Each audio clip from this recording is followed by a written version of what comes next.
filled in and taken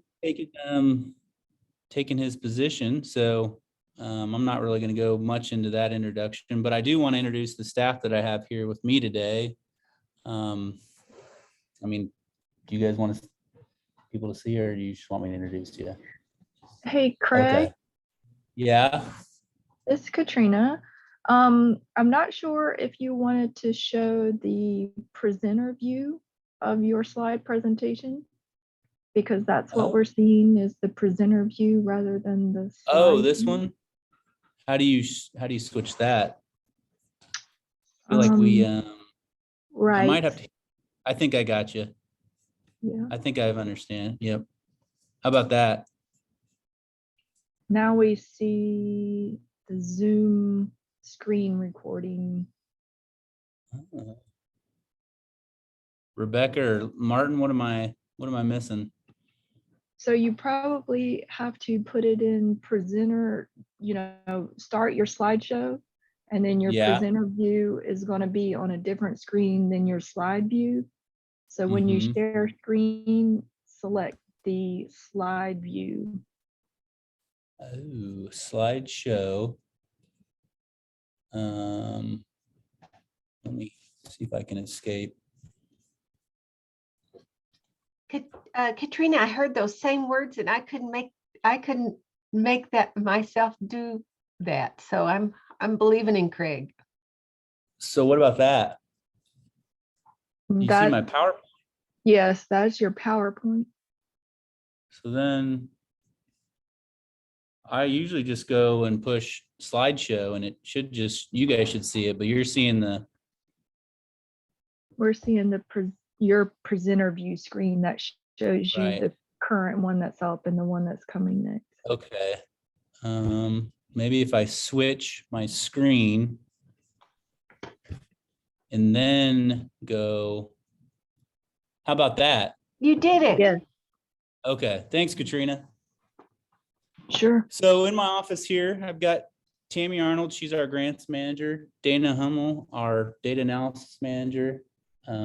Allie Rickey, environmental specialist. Kathy Sloan, environmental specialist. And Summer King, environmental scientist here in our conference room. Also within our office is Susie Atokney, environmental specialist, and Troy Keith. I think I saw him around, environmental technician. So that makes up our office here. We manage various different grants, Clean Water, Clean Air Act, as well as, what we're going to talk to is the Superfund grants, from a management assistance grant to various cooperative agreements for remedial response activities out at Tar Creek with Operable Unit 4. We also have within our management assistance grant, working with EPA and the state on the Operable Unit 5 activities. And Katrina, thank you. We'll provide an update on the OU5 work here after both Zach and I kind of get through both the tribal-led work that I'm going to talk to and then the state-led work, which Zach will talk to. So I'm just go right into it. And I think a lot of you have seen this slide of Tar Creek, 40 square miles of former lead and zinc mining. And those chat piles really are the large part of what we're looking to, address and clean up. Several hundred, those piles, small to large, in quantity and in just its footprint, that we are trying to address, over, several decades of probably work that we're looking to be doing. And so, we work with EPA on, various design aspects of each individual project, and then with those designs and sort of those quantities of material to move, we then put together a work plan and budget within our office here.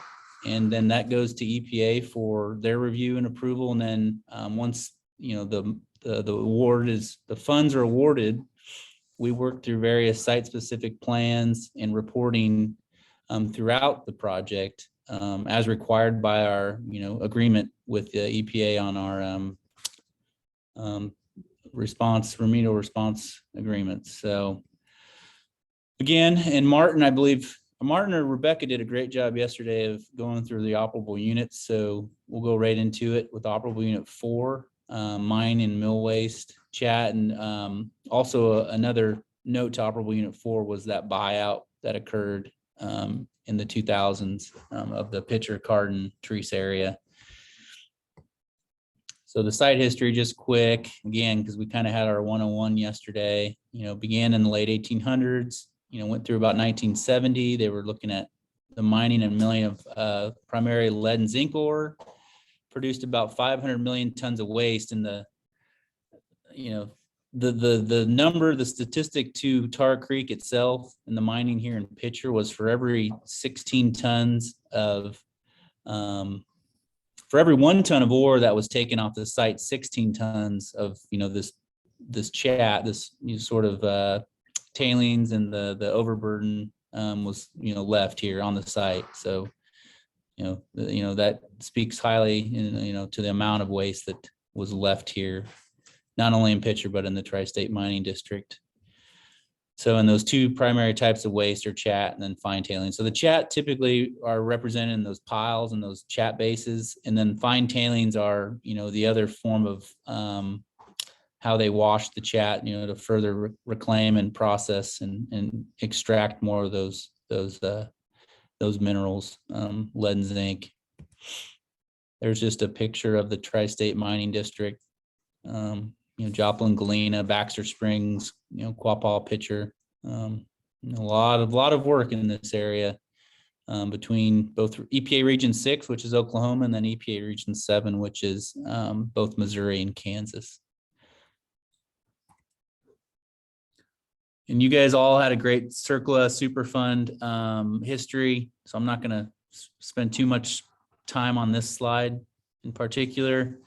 You can see, various features that we have to come to a site and address. As there are a mine shaft here, large just holes in the ground to, at that time, the miners to access the ore. The mining kind of was had between about 100 feet below the surface, almost down to 400 feet below the surface. Various room and pillar areas were mined out, and voids, cavernous voids remained. And when mining did cease, these voids filled up with water, and that's another issue we have come to need to address, is the mine discharge and the impact to that aquifer, and also trying to protect the the very valuable, vital Ruby-Doo aquifer that's below that at about 1,100 feet below the surface in the area, which is still a good drinking water source to the communities. Those are our cleanup goals: lead, cadmium, and zinc, as you see there at the bottom. So as we go out and treat and clean up these sites, we do have to sample the soils, and those are our cleanup goals. If they're exceeded, we can take soil out and haul it off to our centrally located repository. And then we can, do some backfilling of clean soils in the area, or, in an extreme event, or an event that lacks, good soil, we can bring back some soil. But we try our darndest to keep good, clean soil on site and do good grading for, drainage purposes of the site, and then reseed all these various sites as we try to close them out. So the Quapaw Nation is one of 9 tribes, actually 10 tribes in Ottawa County. You can see, the most northeast, tribe within Ottawa County that borders both Kansas and Missouri, and you can see the Superfund site there in red. I kind of highlighted our staff.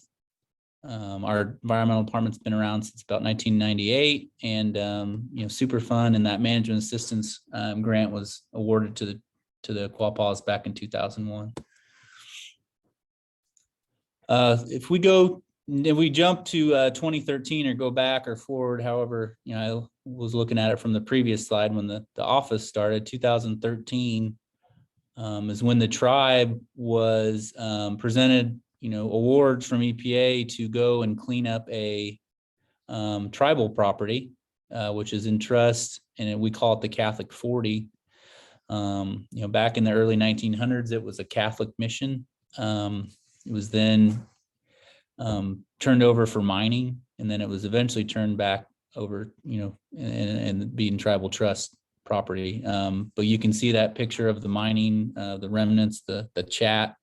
It was roughly 15 acres of mining waste that we addressed back in 2013 for several years. So this was the first a tribe had ever conducted remedial action, which is very significant. And still today we're continuing on this work, and we'll get to it. And the state will get to some of their work that we're helping them work on.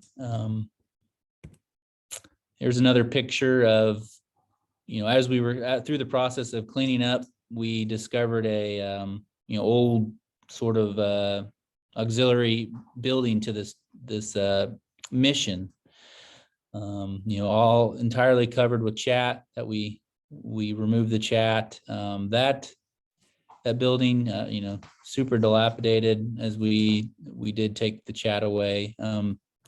Being on tribal land, we've now sort of secured it, that site, the old Catholic mission, and still trying to decide what to do with the site, but it's been secured. And as some of these soon to show pictures will show, what Catholic 40 looks like now. We removed about 107,000 tons. We capped a few mine shafts, and that kind of was our launching point. And and showing EPA the work that the Quapaws can do, and what we're continuing to do as of even today. Some before and afters. That's before on the left, and on the right, kind of before seeding and vegetation. But that's kind of us showing the removal of the mine waste. Here is Catholic 40 today. Very mixed species of different vegetation. We initially planted, a mixed species of something for grazing, but we've done some. There's some various ponds, and it just kind of letting nature kind of take its course. We're trying to manage the site, doing some brush hogging, management of the land as we see fit to take care of this property. And what it will be used for someday is still yet to be determined, but that's Catholic 40 as it stands today. And then, like I said, it's about 15 acres. So if we move forward through the years now since 2013, that on the left bullets are projects that we've worked on to date.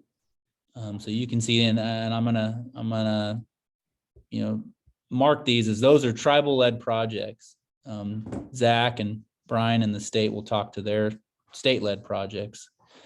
So you can see 10 projects to date that the tribes led, and is either successfully cleaned up, or are in the process of cleaning up. And to date, 4 million tons has the nation removed through our work, and that does include the state's tonnage as well.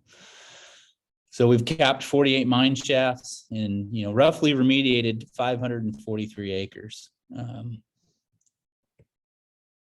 Here I'm just going to go through some projects with some before and afters, and then won't have too much longer, and we'll get into kind of have Zach's presentation with the state. So here's distal 13 again on the left, removing the waste, the chat material, and then on the right, what it looks like today. And on the left, this is the distal 10 project. Again, mining waste throughout this area. And then on the right, this actually was seeded back in beans. I think a year after we cleaned up and finished reporting on this project. So that's distal 10. We're actively working right now on the bird dog project, which is a very large project just north. Actually, if you look, this picture on the right looks north, and just to the north is is the bird dog property. So we're actively working on that, as well as distal 10A. And, from a watershed, approach and kind of cleaning up a watershed, we're looking within the Elm Creek. And so it's kind of the most western portions of the Tar Creek Superfund site that both, the state as well as the Quapaw Nation are looking at and addressing at this moment. I think I'm at my slide ends here, Zach. I'm going to end my show. I'm going to stop sharing. And Zach, I think you've got share screen presenter option. So if you want to load up yours, go ahead.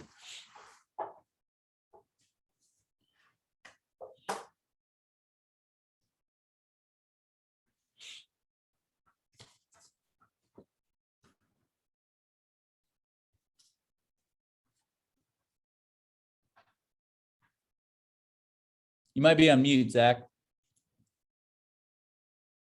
Is anyone else hearing him? No, I don't hear.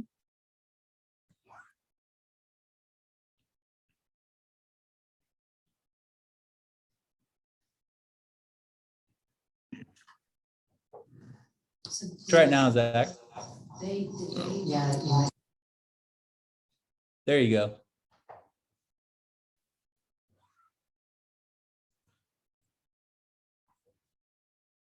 Well, for a second we heard you. We heard Kristen.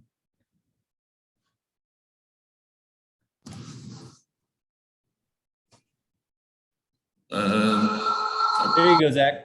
A little bit of feedback.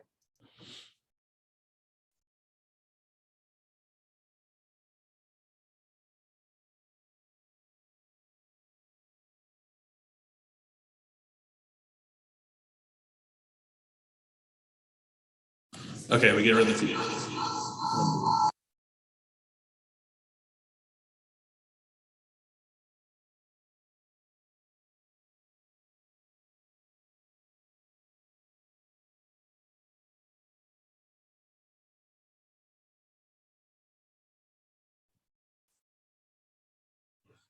Zach, I think it works when you've unmuted Kristen's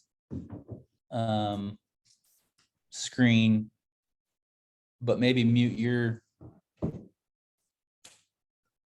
laptop or something. We still can't hear you.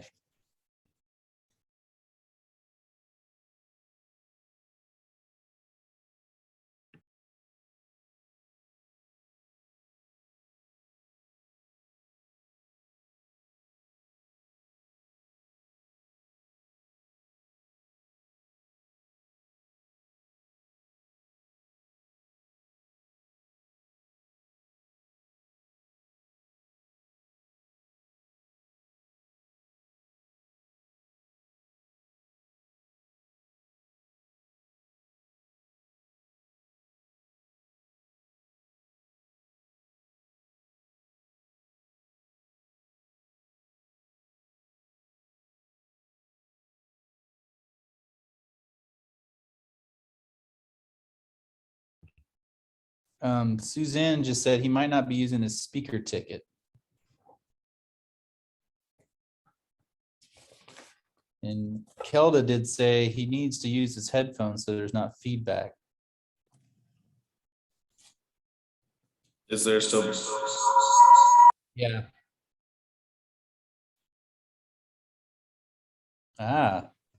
Came ready with your headphones. If there are multiple computers in the room and all of the speakers are on, there'll be feedback. We're just trying to figure out how to turn the speaker off on the second computer and it wasn't working. Can everyone hear me now? Yes. Alicia. Okay, it was Kristen using the group computer in one of our conference rooms. That the sound was. Yeah, we hear you. The microphone mostly wasn't working. Okay, well, now that we got that figured out. We tested everything beforehand and it still didn't. These computers are the worst. Okay, everyone see my slideshow? Yes. All right, as Craig mentioned, I'm Zachary Bradley. I'm the OE4 project manager here at the Oklahoma Department of Environmental Quality.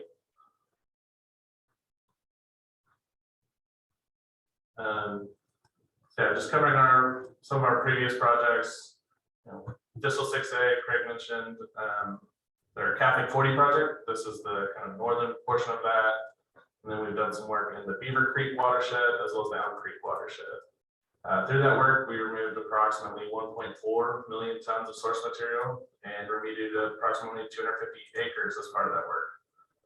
And then upcoming, we've got some more work in the Elm Creek watershed, and then we're finishing a portion of a chat basin conference, but we'll get to that. So here's a side map. Jesus is here. All right, great. Okay, thank you. You're welcome.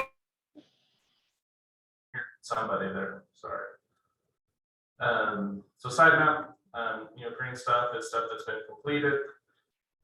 Orange stuff is stuff that's in progress, and then yellow stuff is kind of future work.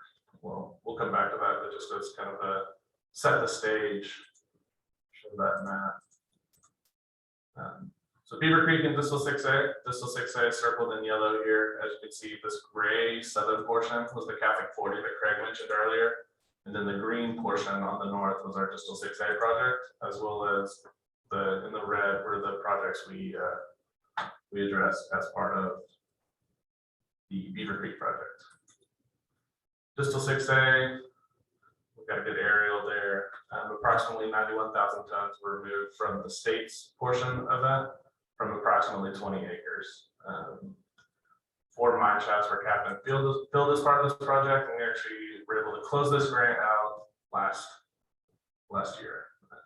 So this is our first project as state lead. We kind of worked in coordination with Quapaw Nation, partnered with them. They performed the work, on our behalf, and got some good before and afters. So you see, the chat, and then once the chat was moved to grade, and then now the vegetation that's out there, as well as some of the aerial images, and then these are current images taken out there. We actually went back and did a little more work out there as part of the soil amendment pilot study. We just came to the decision that the soil amendments weren't going to address the lead on site, and so we came back and did some more work, and this is what it looks like today. We've got grass growing out there. We're pretty excited to have this all wrapped up. Moving back, we have our Beaver Creek project. So these are the ones that are circled in red on the screen. To show a few before and afters of those, as well as a few stats. So remediated 6 properties in the watershed, just over 100,000 tons of source material from roughly 31 acres and 8 mine shafts were building capped. And we're actually looking to close this grant out at the end of this year, so that's pretty exciting for us. Some of that work at the Distal 6A.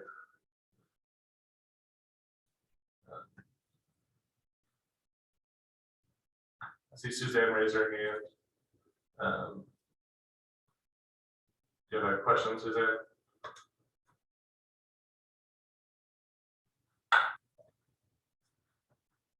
I'll keep moving on for now.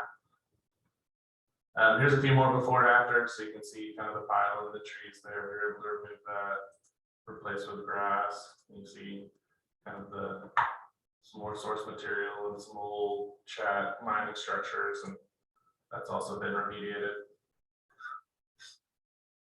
And then our Elm Creek project, so this has been our big one. This is what we spend most of our kind of time and effort on.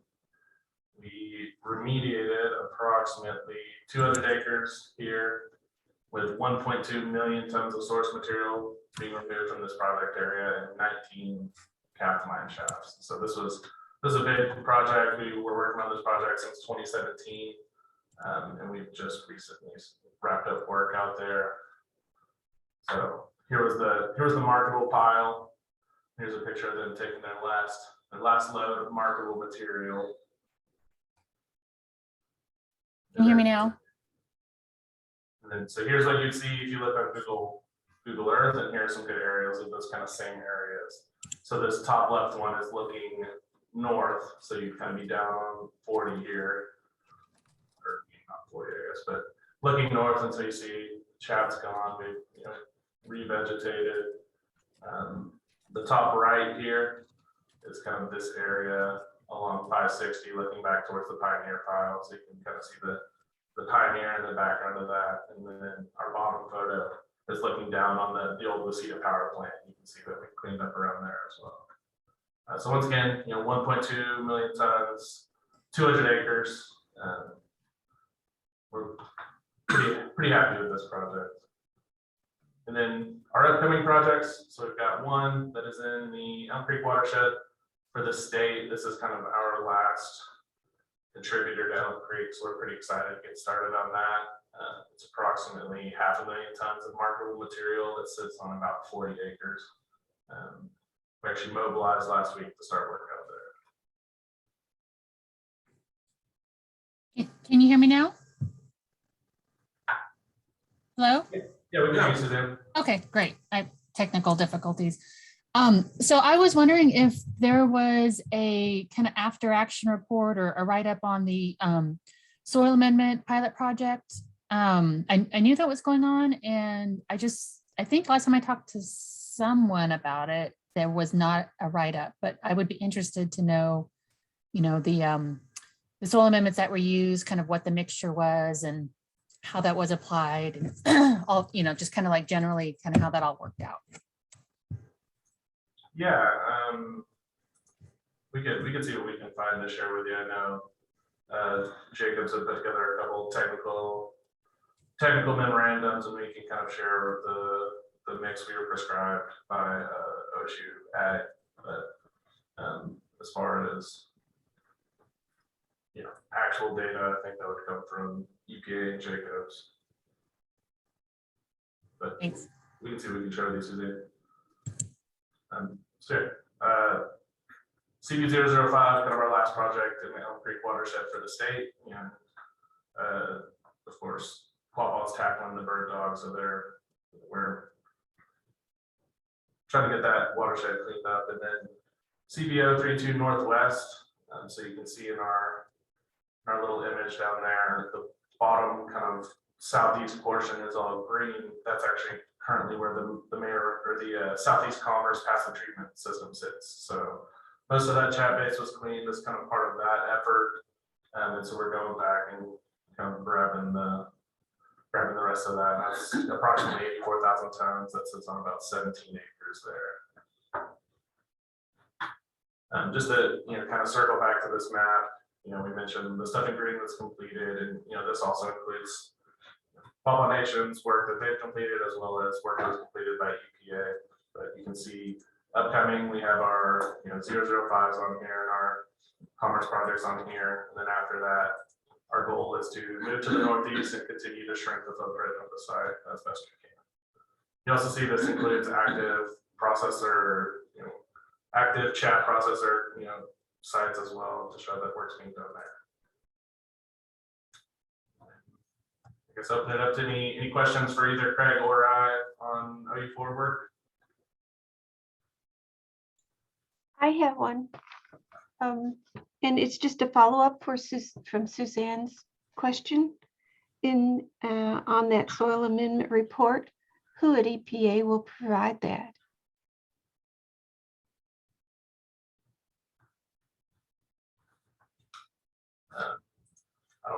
I don't know anyone else that. I don't know if we can say who's going to provide that, but I think if there is a final report, we can get it from EPA and share that. I know there was some, like Zach mentioned, there were some TMs. I'm not sure how finalizing those were, but I think between the state, Quapaw, and EPA, we can share something with the group. Thank you. And actually, this is Craig. We through some of those tech memos, it's been decided we pulled most of the grids that we left and did soil amendments on, and we've done remedial action reporting on that. Now, the Catholic 40, the tribe, the Quapaw Nation, would like to see this pilot study done through the 10-year, length of time to really evaluate the soils, the plants, the chemistry at the Catholic 40. So, other than a few little grids at the Beaver Creek unrestricted projects that were done, the Catholic 40 is really about it. And we just want to focus on that. And that's something the Quapaw Nations requested that EPA allow us to continue to, monitor and evaluate through at least the 10-year period that we were initially, told that we could look at it. So 2024, I believe, that date. So we won't have anything of a final report until after 2024, because we'll still go out and do some sampling, lab analysis, and some write-ups from that. And we will, be looking to have some sort of, EPA contractor, just expertise in evaluating that soil amendment pilot that we're doing at the Catholic 40. But again, that's still some years down the road. We're right now, the soil amendments that were applied, mushroom compost, a little bit of chicken litter, and then we just seeded it out. And like the picture I showed, we're just wanting to see how now nature. We haven't done any more applications of anything. We're just kind of letting, things kind of come back, and then we'll look to. We've done a 5-year sampling event. And then we'll look at a 10-year and see what has really happened out at the site, and then try to put that puzzle together on if soil amendments to us, to Quapaws, is something that's an effective remedy out here. But everything else, we just didn't see it being effective. And also with private landowners, it was sort of dealt with, and we just removed those grids. We set out acre grids, and some of those were amended, but we've removed those since then. So yeah, and just to kind of follow up on that, especially at that Distal 6A site, we weren't seeing very promising results for the lead. Maybe kind of cadmium and zinc it was potentially addressing, and that site was really high in lead and is a potential residential site. So we just didn't want to leave the lead on site any longer than we kind of had to. We got one round of sampling and it was kind of inconclusive. So we wanted to get that lead cleaned up and not kind of bother with it on that private property any longer. So just as a follow-up, this is Suzanne again. Just kind of for the group, for clarification, that what the soil amendment work you have, both the Quapaws and DEQ have done, has been pilot projects to try to kind of bind up the metals on site, and not necessarily creating soil after removal, because the soil amendments and biosolids could be used in either way. And I was just wanting if you could clarify which way it was used. I think I know, but could you just speak to that, both Craig and? Yeah, so you're correct, Suzanne. As part of the pilot study, it was used to try and bind up the metals, reduce the bioavailability, as they refer to it, and not necessarily as a kind of a soil generation method. We do continue to use some of those amendments as kind of agricultural amendments on site to promote vegetation growth, but we haven't really delved too far into actual soil generation. I don't think. Just trying to kind of promote the soils we currently have, or previously as the pilot, trying to bind them up. Right, and Craig, I want to say that I remember the Catholic 40. The soil amendments were used kind of to bind residuals, but also to build soil. Is that correct? Am I remembering that correctly? Yeah, well, I mean, the Catholic 40 is just so sort of depth deprived of soil.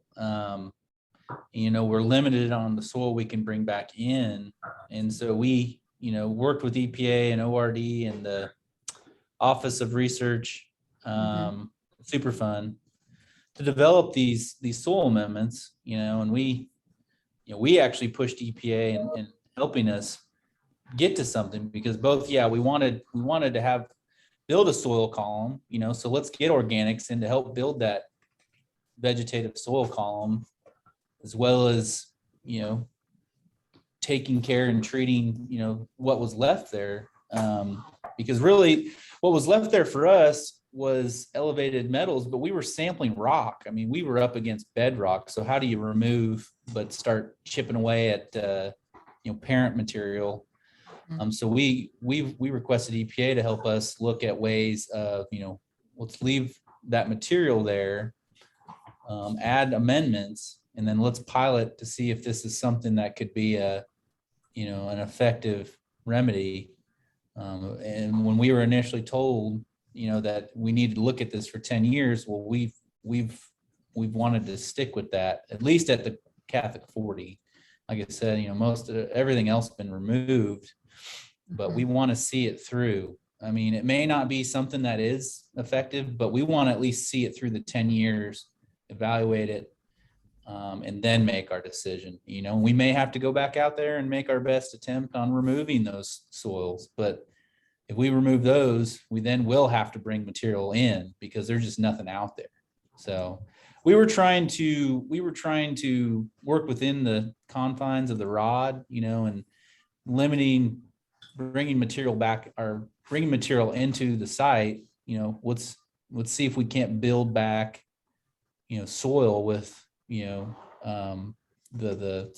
amendments that we were provided. So, and all of our amendments, as I think everyone knows, we're taking it currently from the J&M Farms or mushroom compost that they make, and that's all we're doing now. We initially applied some chicken litter, but we're getting away from chicken litter. It's just, something that really we don't need that to enhance vegetative growth. But mushroom compost and compost itself is a great amendment, and so we're using that to help the vegetation, be established after we've cleaned up all these sites. So we don't even call it soil amendments anymore. We're calling it vegetative amendments, because if we don't apply, some sort of organic, some sort of compost, and we just direct seed something, we won't have any success.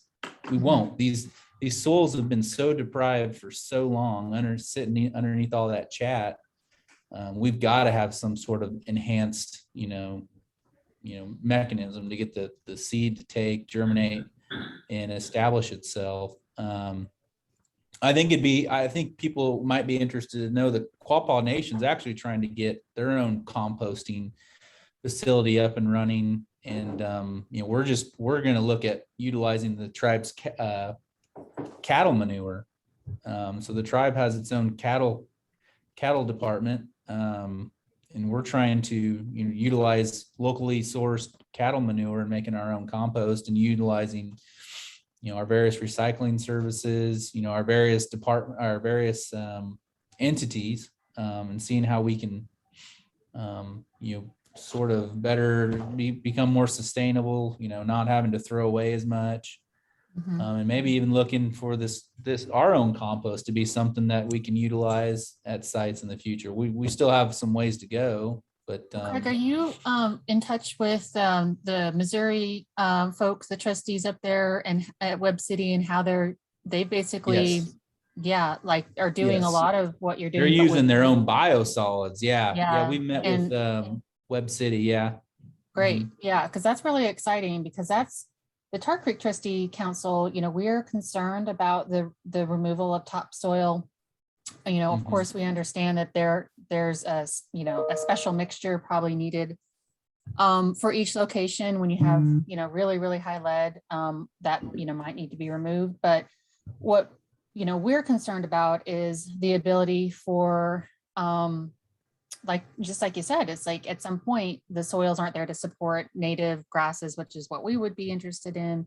Right. Cultural plants, those types of things. And I know that there's landowners who of course are interested in row crops, but none of that can be achieved when you're, at bedrock or just, with some of the rocky substrate. So, we would be Right. interested in having additional conversations with, DEQ, EPA, Quapaws about how we can, work together and kind of going down that road. The trustee council in Missouri is part of that Web City project. They actually provided funding for that and are using that compost mixture on some of their restoration sites. So we've already got kind of our hand in the game a little bit just from coordinating with that trustee council. And yeah, I just wanted to follow up with that because we're really excited for that work and to see the outcomes and to figure out if there's ways we can work together. Okay, I have another Yeah. question. go ahead. Yeah, and so if you're using all these biosolids and adding this kind of vegetation material, how are you monitoring the water quality from streams that they're leading into? So we have, all our sites have best management practices, silt fence. We grade to drain, vegetate, have silt fence, and we have to monitor and, inspect those throughout the project until we get 70%, cover. Now monitoring the streams, that's something that we can do within we have another grant through the Clean Water Act that we're monitoring, Beaver Creek, Elm Creek, Tar Creek, and Spring River at the moment. We can look at, the nutrients, we can look at the metals, we can look at the basic water quality parameters and to look for those, I guess, well, in this case, you're probably thinking nutrient runoff. Yes. So that's what we go off of. And I know Katrina's working with USGS on, probably more sediment loading, I guess, with OU5, and then sort of water quality parameters as well. But, there's our sort of, what we're doing to sort of protect and then also limit that runoff. Thank you. So Rebecca, I'm sending you an email, the study report that they did up in Web City on them using the compost up there. They did pilot plots, kind of like I think Craig was talking about, just kind of like these strips. They looked at different mixtures and how to use the compost. They looked at biosolids, cow manure, poultry, and they looked at the runoff to see what was coming off those plots. So kind of answers a lot of the questions that you're talking about. I know that was a concern that the trustees had. We definitely didn't want the Missouri trustees, I should say, didn't want to try to create something on the terrestrial environment and impact the aquatic environment. So I'll go ahead and send that to you, and it's final. It's actually on their website, but I have a copy and I'll just send it to you. Thank you very much. Well, and Rebecca, I know we've got some time after Bob Wright gets on and kind of talks. Do we want to have OU5 right after Bob? Or have you heard from Bob? Yeah, he'll be here. Okay. So yes, I think that'd be great. And We we got about do have this other 4 minutes. possibility if you have a couple of minutes. Sure. Yeah, we have the items have come in. Okay. Zach, do you want to stop sharing your screen, or Kristen, I guess? Yeah, thanks.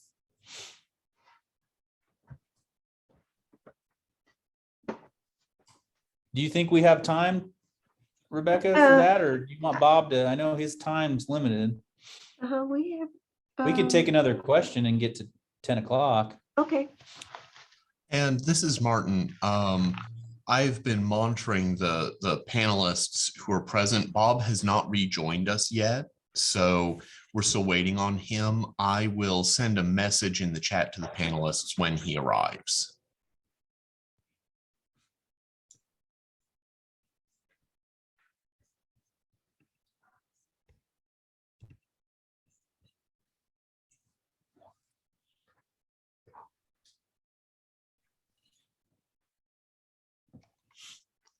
So I would like to ask the group if you could reflect back on different people that we've had over these last 23 years who have impacted the situations here. And I'd like you to put them back in your memory, these precious people that began changing and speaking up for this site, and speaking up for children, speaking up for the environment. And so we'll be talking about people that have been awarded our Mike Sinar Environmental Excellence Awards today. And there are several people that will be mentioned today. And but right now, I'd just really like you to reflect back on the people that you know who have received these.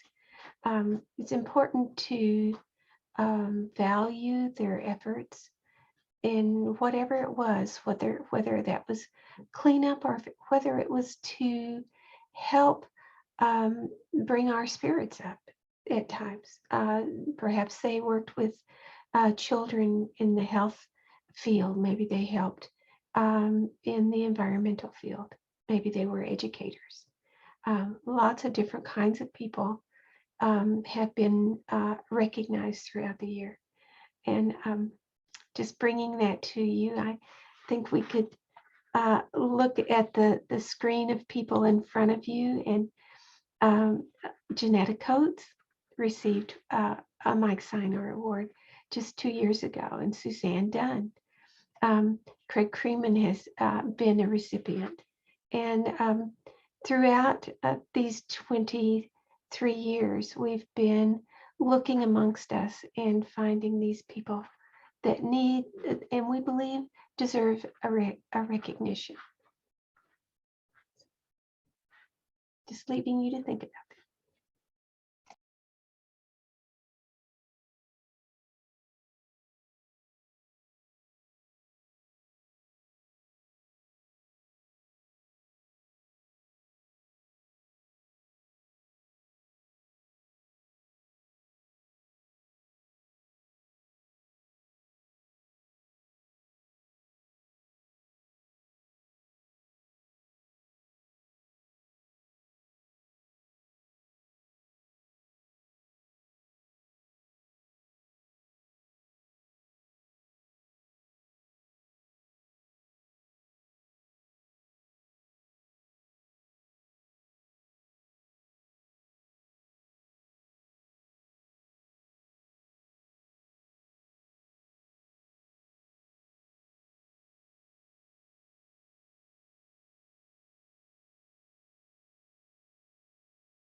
There we go. Hi, Bob. Hi, Rebecca. Hi, Rebecca. Hi there. How are you? I'm good. Thank you for joining us today. It's very good to have you come back. I'd like to give just a quick introduction. When we had our very first Tar Creek conference, Bob Wright was one of our featured speakers. And so it's really an honor to have you come back all these years later as we grow up with this Superfund site. So I know you're on a tight schedule, so I'm going to mute myself and let you begin. And please tell, well, maybe let me tell one more thing. Bob Wright stayed with us all these years and kept coming back. He has been to almost every Tar Creek conference, with the exception of when he sent his wife, and the other time that he sent two other representatives, because from Mount Sinai Hospital, where he had gone when he left the Harvard School of Public Health. Bob was a center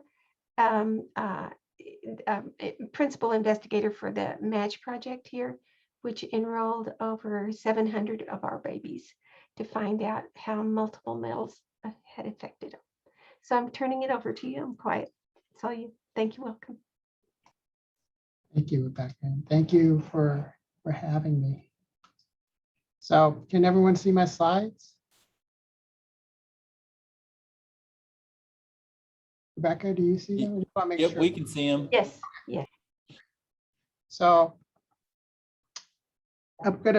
this is a talk I actually put together for an audience who are not from Char Creek, so you'll probably recognize a lot of these photos, although this is a photo, I'm going to guess this was taken around 2002 or 2003, and I'm going to guess that chat pile, it still exists, is at least half that size. I know that there's been quite a bit of remediation done in the last 17 to 18 years.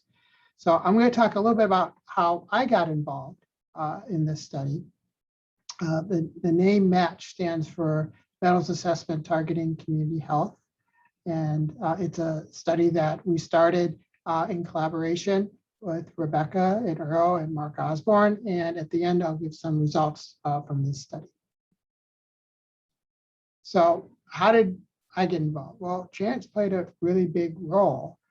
So in, I think it was 1998, I was a trainee at Harvard, and it was my first day in this new cubicle, and I was replacing, or I inherited the space of a previous trainee, and his name was Rocco Kim, and it was my first day there, and I couldn't get my computer to start, and I was getting very frustrated, and then the trainee who was in the cubicle behind me tapped me on the shoulder and told me, well, you'll never get that computer to turn on. Rocco took the hard drive to Korea.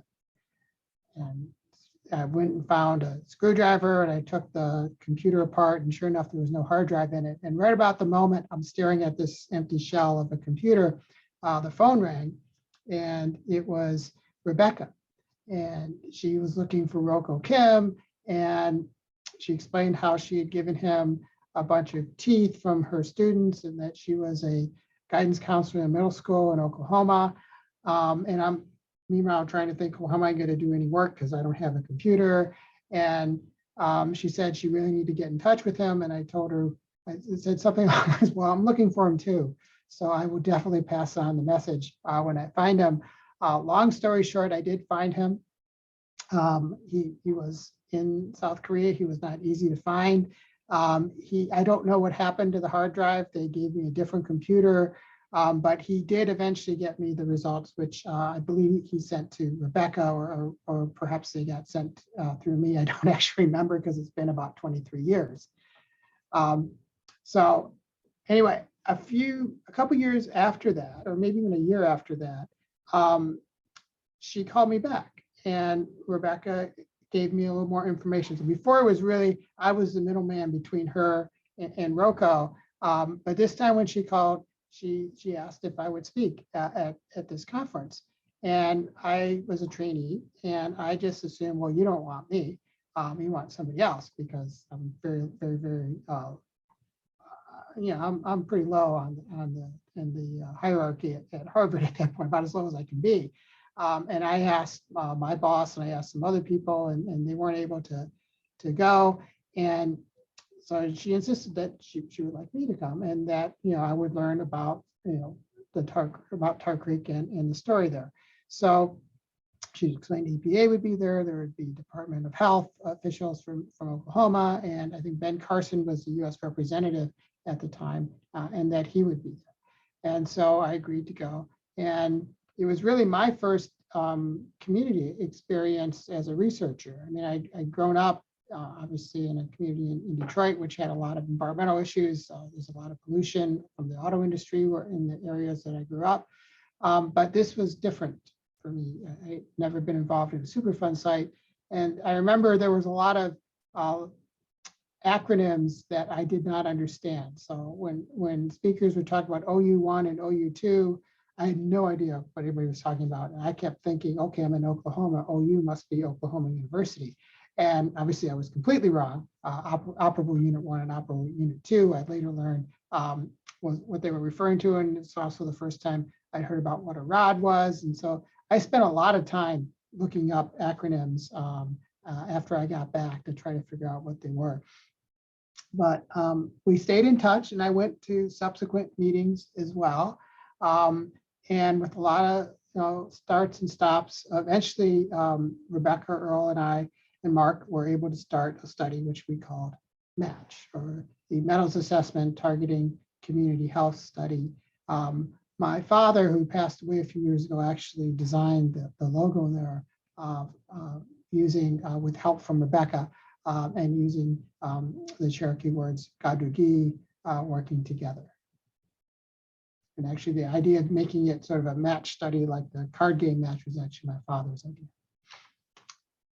One time I actually went there with a famous photographer, Earl Daughter, who has won Pulitzer Prizes for his work, particularly in occupational health. He came there and we met him there, and he took some of all of these photos that you see. This, I'm guessing this was about 2008 or 2009. He went to the powwow after the meeting. He did something that Rebecca joined him on, but I declined. He went up in an airplane and took the door off so that he could get aerial views of the chat piles and of the area. And I wasn't crazy about the door being taken off, so I stayed on the ground while the two of them did that. This is a picture of me with Mark Osborne at Integris Baptist Health Center. This is one of the patients that was ultimately enrolled. This is, I believe, Pitcher, and this may also be Pitcher, and this was a home in which chat had been used in the foundation, and the foundation was starting to degrade. This is Chitra Amarasiri Wadina, who was our lead chemist at Harvard, and Nick Lupoli. Chitra recently retired, actually just a couple of months ago. But she came with me to Mount Sinai, and she's been heavily involved in the study as well. And there are, if anyone is interested in getting more of those photos, Earl took quite a few of them. I'd be happy to pass them along, or pass them along to Rebecca, although I believe Rebecca probably has them. They're really beautiful photos. So some of the things that I learned by being involved in Tar Creek is really the complexity of a Superfund site. We tend to think of it as being, you're exposed to a chemical, and I think the primary chemical priority chemical at Tar Creek was lead, but chat has a lot more in it than lead, and so it's really a mixture. And I think pretty much all Superfund sites, very, very few of them are really just one chemical. And trying to think of health effects from exposure with a one chemical, one health effect approach is probably too reductionist and isn't really reflecting what's likely to be happening. And there are other issues. There are social issues as well. There is something very visual about having a chat pile just outside your door, particularly if you have children, and that psychological impact can have effects on child health and child development, and even the health of the parents as well. So there were other aspects to Superfund sites that we tried to address in this study, which I think was at that time, very different approach. I think that approach is starting to be adapted more by the Superfund program at NIH, because there is a recognition that the effects of a Superfund site go far beyond just the chemicals that are inside of it. So here were some results of the study. So we enrolled, as Rebecca said, about 700 kids. We were able to successfully follow about a little under 300 of them. Many of them were lost to follow up, but that's not too unusual in a longitudinal outcome or a study of children. You have to remember, it's very hard to study young parents, no matter where you are. It's a very stressful time of life. Young families, nowadays, most of the time, both parents work. In order to be in a study, somebody has to take a day off of work and travel in, perhaps even lose a day's worth of pay and come in. And usually the compensation that we're allowed to give by our IRB is a lot less than what you would have made had you stayed at work. And if you think about how busy it is to raise a family in terms of the doctor's appointments and making sure you have childcare as the kids get older, even sporting events and such that you have to take your kids go to and school events and possibly even taking a child out of school in order to go in for a study visit. I think it's remarkable that we even get half the people to come back, actually, when you think about how much we're asking of parents. But here are some results. The average age of the mothers at the time they were enrolled was about 26 years. Average IQ was about 100, which is expected. That's the population average. About 85% had at least finished high school. 78% were married at the time of enrollment. There's a lot of poverty. About 38% made less than $20,000 a year. And it was a majority white population with about 23%, at least partially Native American. Boys were a little surprisingly high, 59%. We would have expected it to be closer to 50-50. About a third were first children. And the average birth weight was slightly higher than average at 3,400 grams. That's about 7.5 to 8 pounds. And then gestational age was 39 weeks, which is about average in the general population. The completely normal full term is actually 40 weeks. So one of the first things we looked at was whether or not this is affecting growth of the baby in utero. So we're looking at birth weight. Birth weight is highly correlated with gestational age. So you always have to adjust for gestational age when you're looking at birth weight in case the child is premature. So 692 mother-infant pairs, we were able to collect cord blood on them, and we measured manganese, arsenic, and lead using instruments called ICP-MS, inductively coupled plasma mass spec, which is the gold standard way to measure elements, trace elements. So in this graph, I'm showing the amount of arsenic inside mom's blood collected at delivery or the cord blood collected at delivery, and their weight, and the birth weight of the child. So in the highest quartile of maternal blood, the birth weight seems to be lower by about 150 grams. And to put that into context, most of the literature on smoking during pregnancy shows that if a mother smokes about a pack a day, the baby is roughly 100 to 150 grams smaller on average. So that's about the equivalent of a pack a day of smoking in terms of the effect. We also look for weight for age using a Z-score. So as I said, birth weight is highly correlated with gestational age. So you want to make sure that you account for gestational age. And then we standardize it to the overall population of the United States, which is what the Z-score is. And we see a very similar effect with the highest level of arsenic in mom's blood actually predicting that. And in terms of just predicting lower birth weight. And in terms of just looking at gestational age and ignoring birth weight, we found the highest two quartiles of maternal blood arsenic actually were associated with about a 0.3 decrease in gestational age, which would mean you're about 38.5 weeks rather than 39 weeks. And that actually can have important developmental on average. That's the time at which you were born. So you're slightly born a little bit earlier, but that actually can have measurable changes in your neurodevelopment as an infant. And then with respect to head circumference, again, we found that the babies were about a centimeter smaller in terms of their head circumference if they were in the highest quartile of blood arsenic. And these effects were all statistically significant. So I didn't show you the lead and the manganese effects because they were not statistically significant. But with respect to the average amounts of manganese and lead in arsenic in blood, these levels are not all that different from the US population, about 20 micrograms per liter for manganese, about 2, or it's also 20 if you put it on the same scale, micrograms per liter of arsenic, or 0.2 micrograms per deciliter. And the overall blood lead levels were actually on average less than 1 microgram per deciliter, which is pretty close to the US average, actually. But remember, this is a mixture. So we're not just looking at the effect of lead, we're looking at we're trying to look at the effect of all three of these combined, because mixtures actually reflect real life.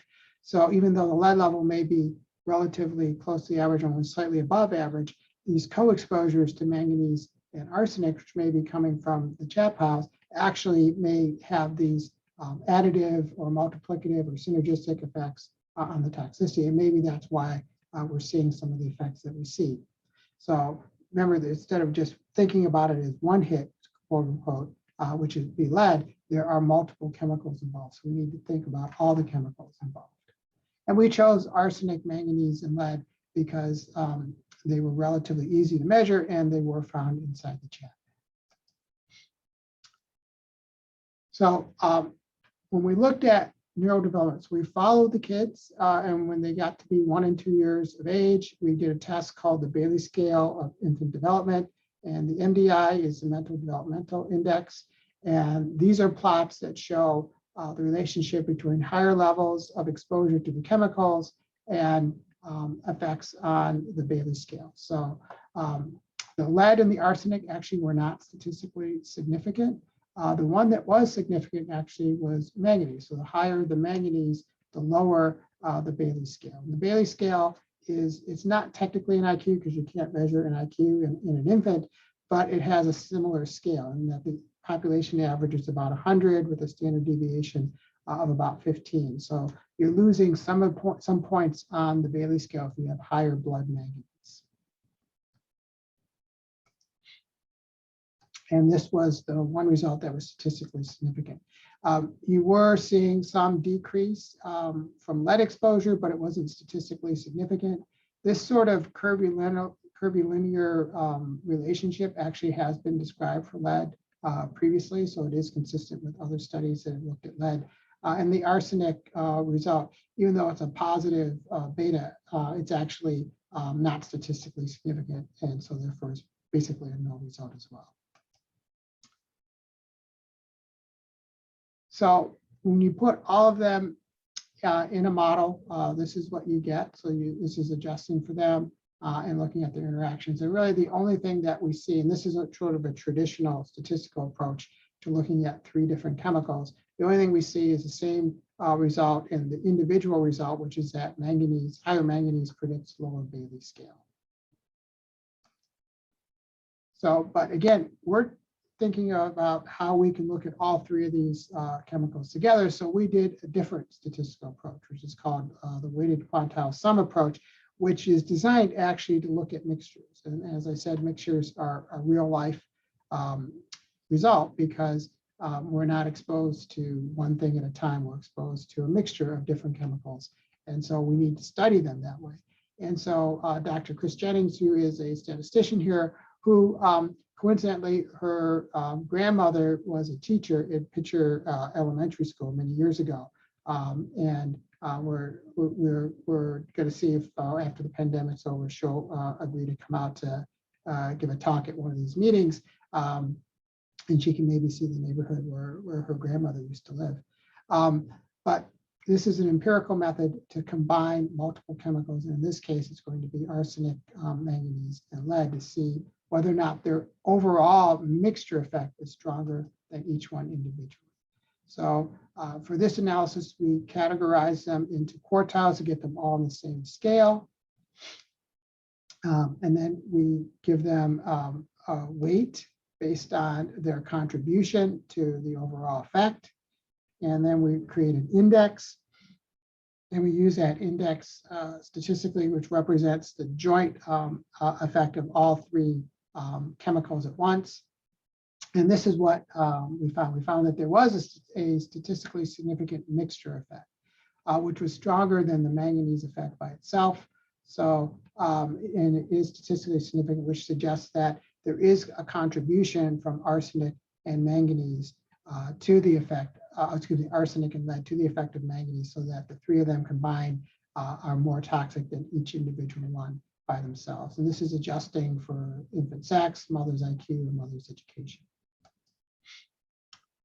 But as expected, manganese is contributing more to the effect. So of the 3 elements that are found in the mixture, 70% of that effect is from manganese, 25% from lead, and 5% from arsenic. So we expect that to be the case given our analysis when we look at one chemical. But it does suggest that when you add lead on top of manganese in particular, there's a much stronger contribution. Arsenic has a relatively small contribution, at least to neurodevelopment. It had a bigger effect on birth weight. So in summary, what we found were that higher body burdens of these 3 elements, arsenic, manganese, lead, were associated with worse infant development, or the worse scores on the infant developmental scale, the Bailey scale, and that most of the effects seem to be due actually to manganese. And that we also found that this approach that Dr. Jennings developed statistically actually was able to show that these 3 elements actually work as a mixture rather than individually. As also we found that higher arsenic levels in umbilical cord blood and mom's blood predicted lower birth weight and smaller head circumference. Manganese was the primary actor though in infant development scores, and that there are mixtures. And I think this is beginning to help us understand how everything comes together in our environment, so that we don't really focus just on one exposure at a time, but we should be looking at multiple exposures. And I think that also includes the nutritional environment that our children are growing up in, and the social environment. And all those factors actually come together. So one of the things that I think is sort of a movement in the environmental health world is how would we look at these joint impacts of these multiple predictors that are happening concurrently, that maybe they're actually acting themselves as a mixture and influencing child health and development. And so I want to thank everybody who worked on the study. Rebecca Earl and Mark in particular played key roles. Mary Happy, Karen Fields, Debbie Glassman, and Marianne Hopkins played important roles as well on site and doing much of the really, really hard work. David Bellinger played a big role in this study as well, as did my wife, Roz Wright, who's a social epidemiologist, and of course, Howard Hoon and Adrian Ettinger also played very important roles early on as we started the study. And all those analyses that I show were actually run by Birgit Klaus-Hen, who's now a faculty at Boston University, and has published several papers on Tar Creek. And much of that data, in fact, all that data that I showed has been published by Birgit in peer-reviewed journals. And this is my last slide, so I'd be happy to take any questions.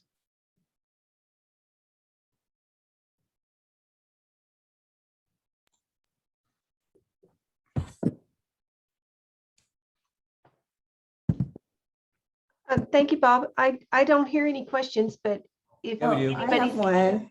Okay, good. Thank Sorry, you. this is Dana Hummel, kind of new to the game here. Only been with Quapaw Nation a few weeks. But when you did this health study and looked at the mothers and babies and all of that, did you also compare to maybe clusters of the same age groups and mothers, you know, around the surrounding areas that weren't affected by this specific area? The way we enrolled families in the study were they had to be born at Integris Baptist Health Center.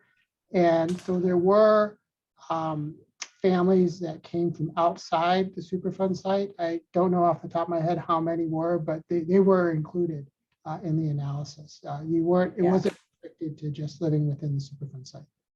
I just wondered, you know, if they were from around this area as well, just, you know, to have the same, maybe similar backgrounds as far as health and nutrition, things like that. I just didn't know how far away they were. So I think some of them are as far away as 50 miles. But we did adjust for socioeconomic status, and we adjusted for parental education and the usual things that are adjusted for statistically in these sorts of child development studies. But okay, that's thank you. Question. Thanks.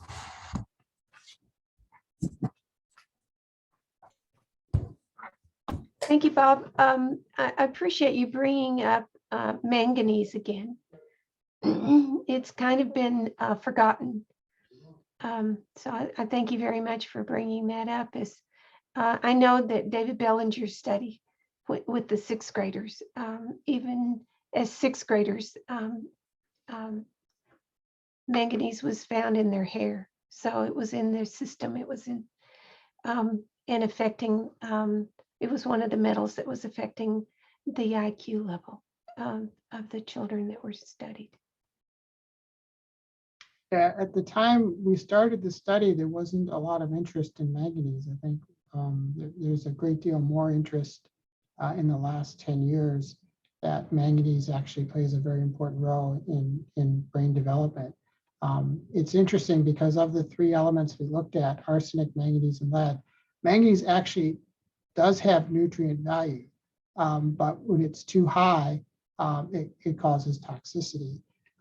In theory, if it were too low, you would also see toxicity, but we didn't see anyone with very low manganese levels. So it may be that, you know, in the environment, there's enough manganese that nobody has deficiency, but there's also enough where some people may actually have too much.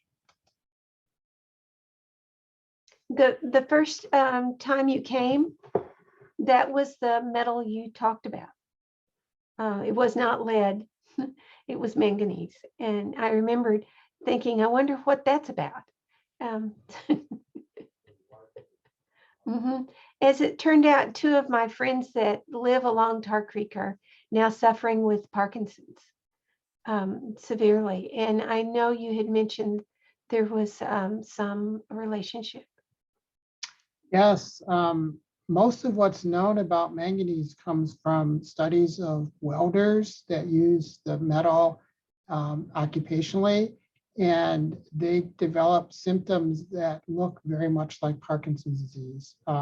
If they don't wear protective gear and they do it for a long time, there's a much higher risk for Parkinson's disease if you work with manganese.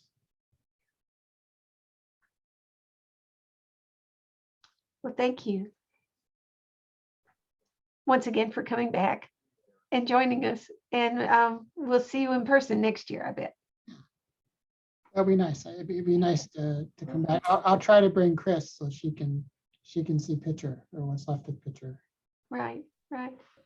Thank you. Well, we know you're in a tight schedule, and we wanted to be very respectful of that. So Yes. I'd like to ask the audience, if you have another question, this is your chance.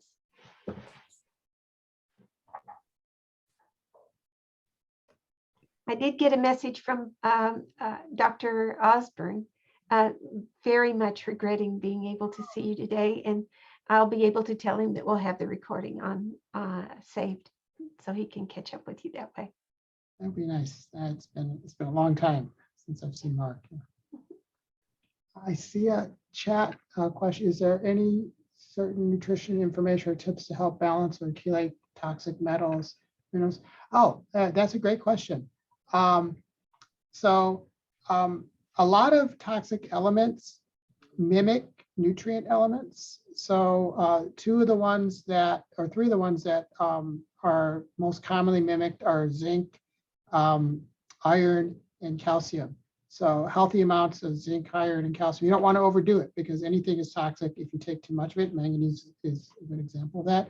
But as long as you have healthy amounts of that and you're not deficient in iron, not deficient in calcium, or not deficient in zinc, that will tend to protect you. People who are deficient in those three elements tend to hyperabsorb other elements because your body is trying to make up for the deficiency. It can mistake manganese or lead or cadmium for iron or for zinc calcium as well. So calcium and lead in particular are very connected. If you're low in calcium, you tend to hyperabsorb lead. So yeah, those are important minerals to make sure you have that you're not deficient in.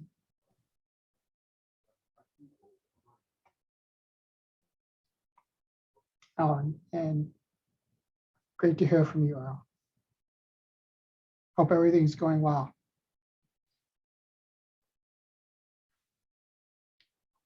All right. I think we could free you. Okay.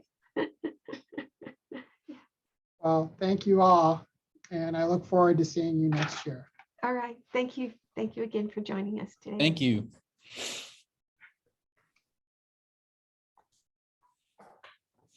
So I'm giving it back to you, Craig.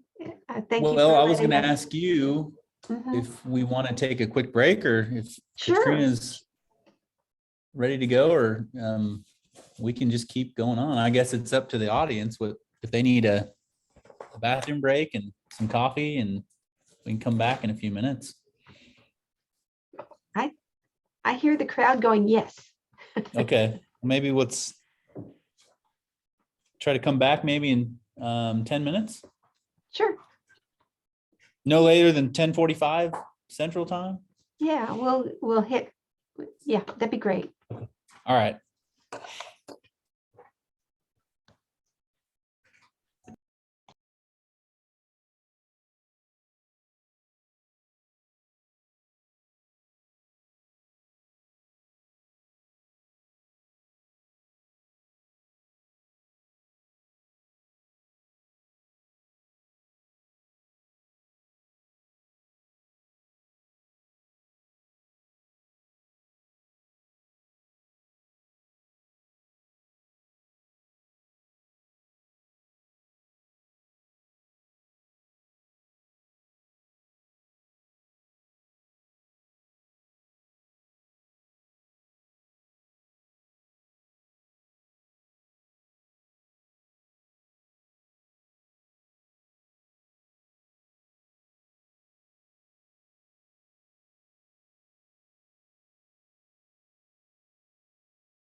Rebecca, go ahead and finish out the slideshow. It's been fun watching it.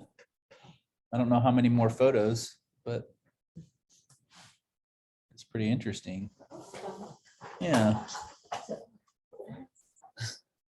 So just let's see here. Can you hear me, Rebecca? Yes, and I will certainly stop that as soon as it will allow me to. Oh, it stopped your Okay. slideshow. Yeah. Yeah. Thank you very much. I thought. Good. Yeah. Mhm. It brings back memories, seeing a lot of different people. Yeah, we've had a lot in our lives, haven't we?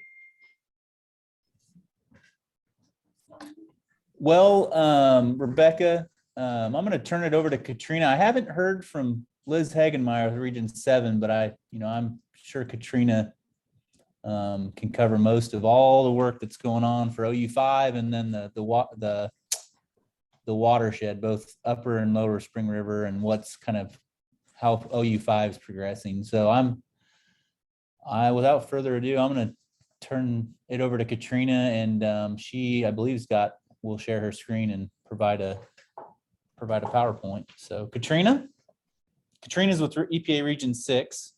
So I'll leave the introduction there. Katrina, if you want to talk a little more to what you're going to present on, go ahead. Thank you. Okay, great. Let's see. Good morning. It's still morning, right, everyone? Yep. Yep. All right. My name is Katrina Higgins Coltrane, and I am one of the EPA project managers for the Tar Creek Superfund site. I work closely with Liz Hagemeyer out of Region 7, who is also one of several project managers that work in the Tri-State Mining District. She is not able to attend today, so I will be providing the presentation, and along with Janetta Coates, also, who is our community involvement coordinator out of the Region 6 office as well. Let's see. Next slide. What I'm going to be talking about today is an overview of the watershed areas, just a brief history of the mining activities, which I heard earlier that you all got a good presentation on the mining history. You got a good presentation on the Superfund process. So some of this might be repeated, so bear with me as I move through the presentations. But I also want to touch on the location and orientation of the 4 Superfund sites that are associated with the Tri-State Mining District. There's one in Oklahoma, one in Kansas, and 2 in Missouri. I wanted to touch on the Superfund process to help orient you where we are in that process related to the watershed and the areas that we're looking at for both upper and lower, what we're calling the upper Spring River and the lower Spring River / Neosho watershed, and just touch on some of the work that we've completed, what we have ongoing, and what we see in the near future. So just touching on the history just a little bit, you heard earlier today about the work that's going on in OU4, as a result of the mining activities and the waste materials that were left after removing the ores. One interesting piece of information is during peak operations, they were removing in excess of 100,000 and 700,000 tons of lead and zinc, respectively, out of the region. The area that we identify as the Tri-State Mining District covers an approximate area of about 2,500 square miles. That includes the areas in Kansas, Missouri, and Oklahoma. And mine workings are found throughout these locations at depths between 180 to 200 feet below ground surface. So the purpose of this slide is just to provide you with an orientation of the 4 Superfund sites and their relationship to each other. It's a large area, and sometimes it's difficult to put in perspective, what we talk about when we say tri-state mining district, and then what we say as Tar Creek or Cherokee County or Newton County. So the yellow line here in the figure represents the distinction between Oklahoma, Kansas, and Missouri, as well as Region 6 and Region 7. Region 6 is here in Oklahoma. Region 7 is here in Kansas City and here in Missouri. So the 4 Superfund sites as they relate to the states and then as they relate to the regions include Tar Creek, which is in Oklahoma and covers all of Ottawa County, in Region 6, Cherokee County Superfund site, which covers this southeastern portion of Cherokee County in Kansas, and then Orono, Dunwig, and Newton County are 2 separate sites in Missouri that are just to the northeast of Oklahoma and east of Kansas. So it's a very large area of Superfund site activity within this tri-state mining district.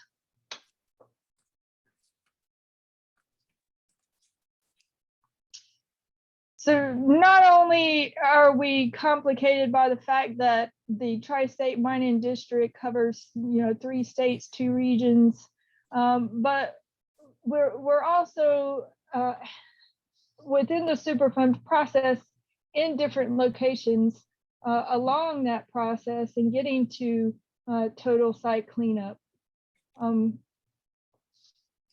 So for each of the 4 sites, in order to manage these sites, they're broken down into operable units that allow us to address these large areas, either based on a geographical location or a specific problem.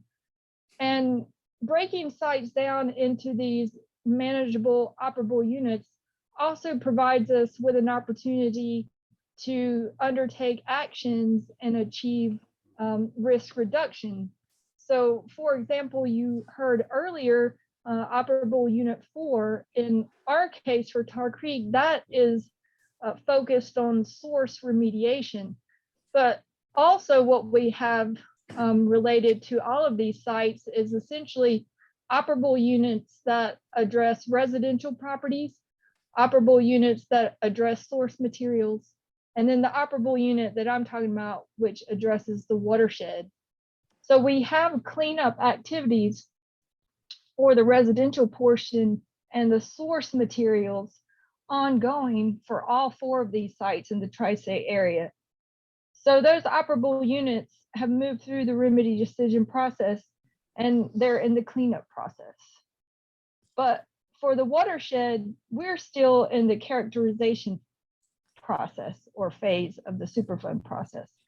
We're still investigating and still formulating the feasibility study so we can move through the remedy selection process and then into the cleanup process.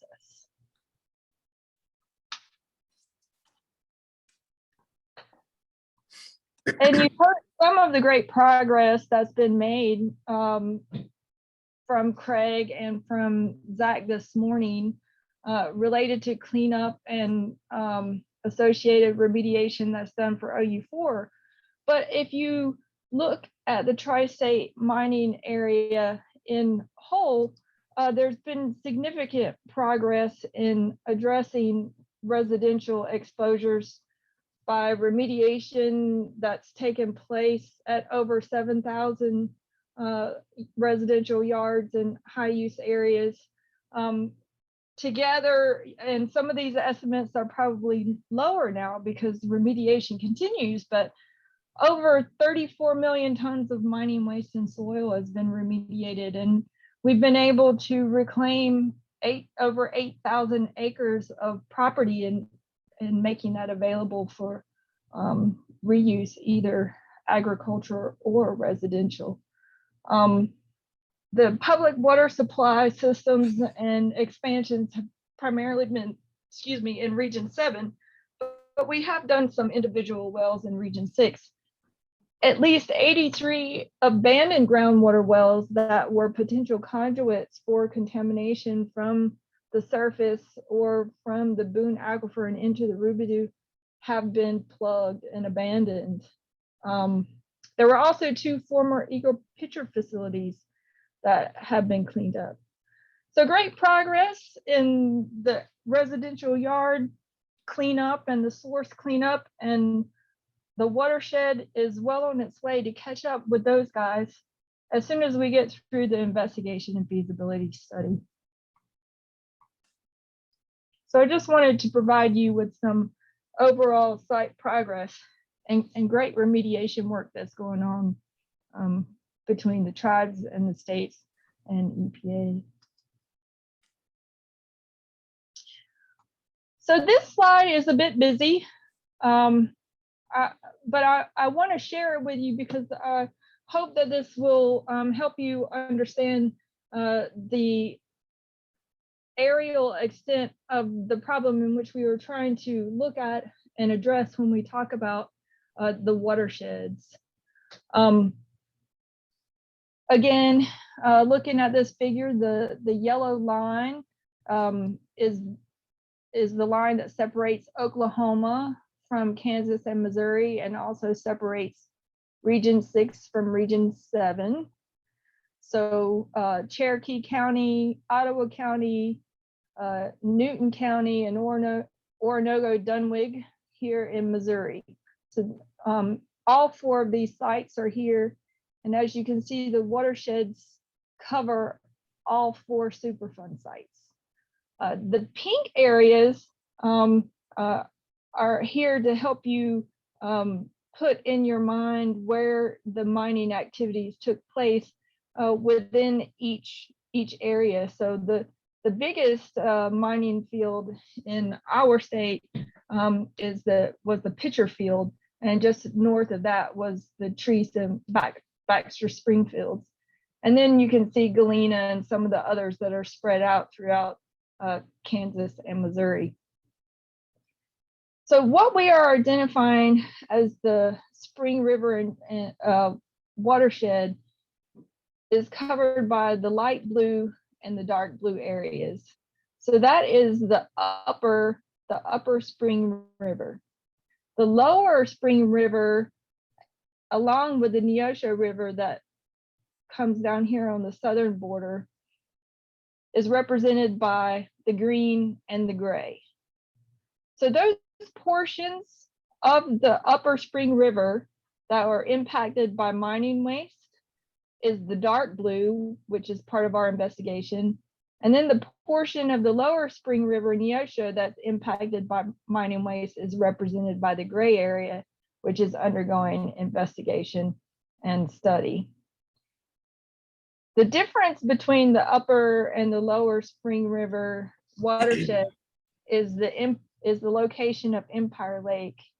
Empire Lake sits about here on the Spring River and is a natural feature or dividing feature where we can separate upper Spring River watershed from the lower Spring River watershed.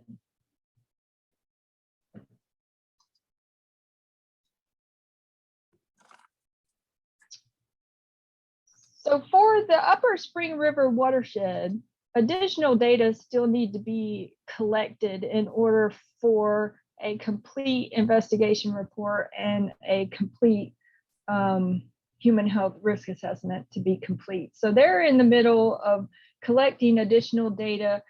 The target for the upper Spring River is to have most or all of the data collected in 2021. So I believe that's where Liz is right now. She's out in the field and they're collecting samples. And the target is to have a complete RI report done in 2022 for the upper Spring River. For the lower Spring River, Neosho River watershed, we started back in 2015 really talking about plans. We were able to get out in the field and do some data gap collection. And the final RI report was released in April of 2020.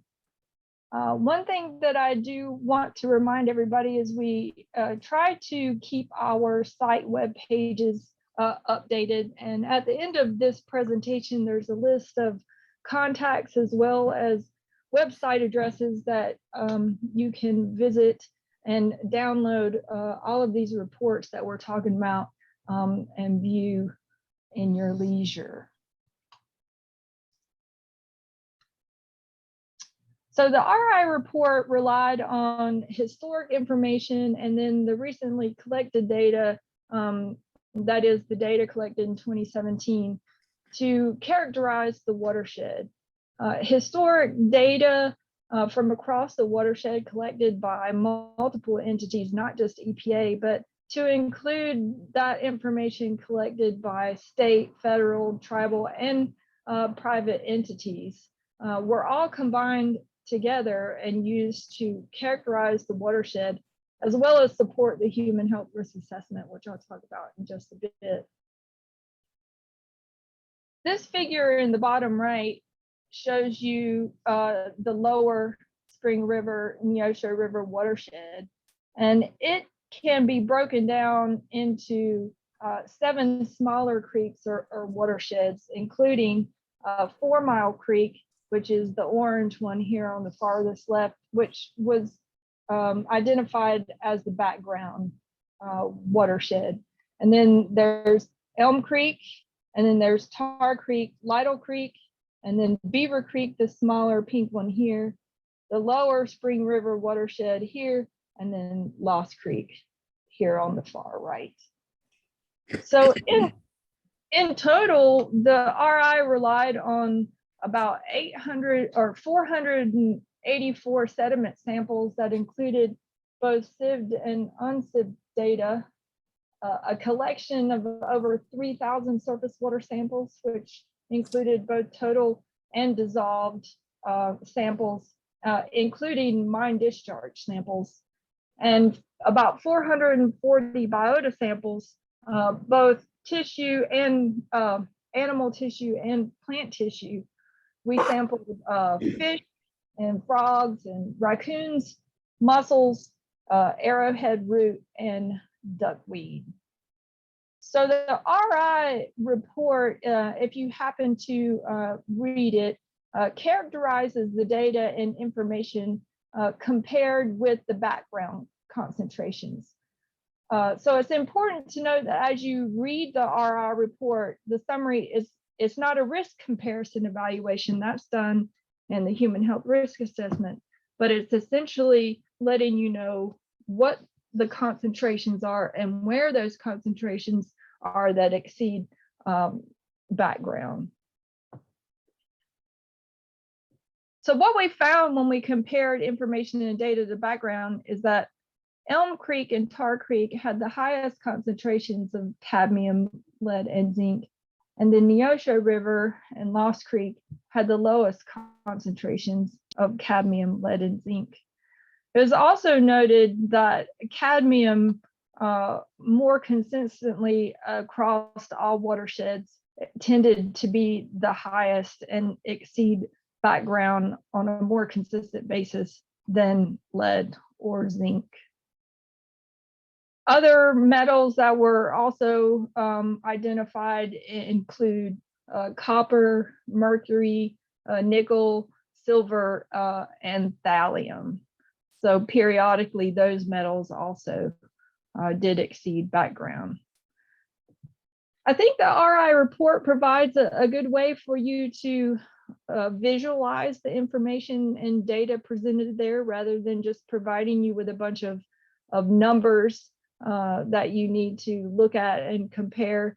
So there are box plots and bubble figures within the report that provide you with a graphical representation, so you can see on whole really how do the data that were sampled and the results compare to that background number, which would be represented by the line of the solid line or dotted line across the figure.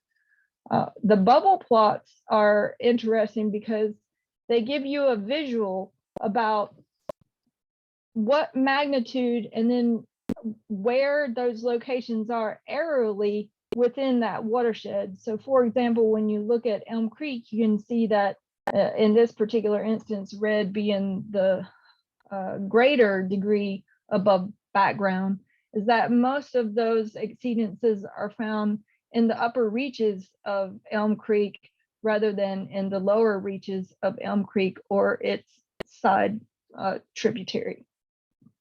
So I hope you find those diagrams helpful in visualizing how the data are spread throughout the watersheds and how they can give you visually information on where in respect to the portion of the watershed these concentrations are found.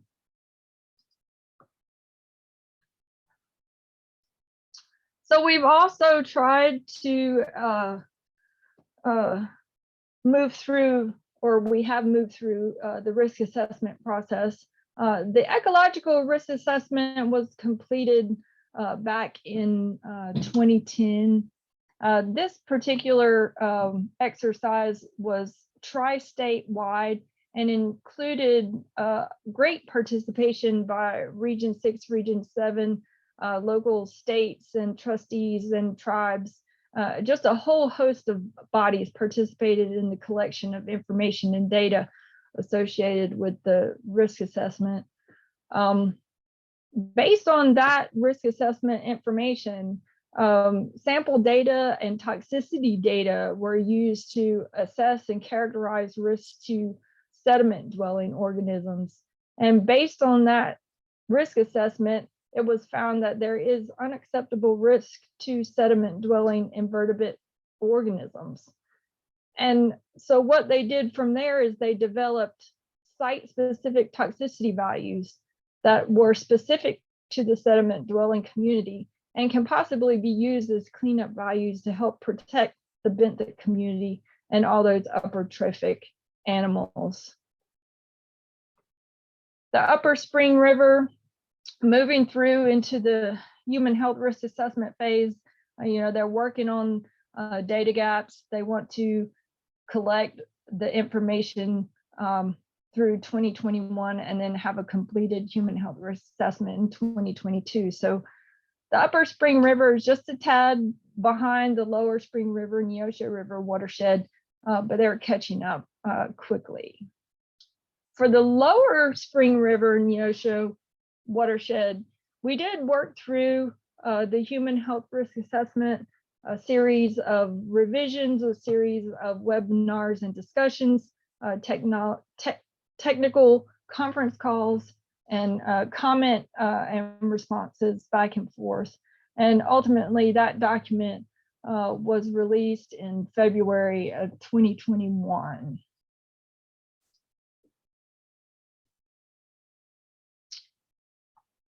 So there were 3 receptor populations that are evaluated in the human health risk assessment: a tribal lifeway scenario, an aquatic worker scenario, and a general public scenario. Exposures to contaminated surface water and sediment in rivers and creeks, as well as in aquatic plants and animals used as food, were evaluated under the tribal lifeway scenario. And for that tribal lifeway scenario, exposures to sediment, surface water, and biota may occur when hunting, fishing, gathering, swimming, wading in and around the creeks, potentially using the river or the creek water for drinking and bathing, or using in sweat lodges, eating biota throughout the watershed, including everything that we sampled: the fish, shellfish, plants, aquatic, small mammals, and also using the aquatic plants to make a salve. So for the general public, contaminated surface water and sediment, as well as the consumption of fish, were evaluated for the general public. And those exposures can occur when hunting, fishing, swimming, wading in or around the creeks, potentially using the creek water, the river water as potable use, as well as the ingestion of fish. For the aquatic worker is identified as an adult worker who can be exposed to sediment and surface water through work activities. These work activities can include things like sampling of water and sediment, the environmental workers in the area, as well as those workers in a hatchery. We understand that there's also a hatchery on the Spring River.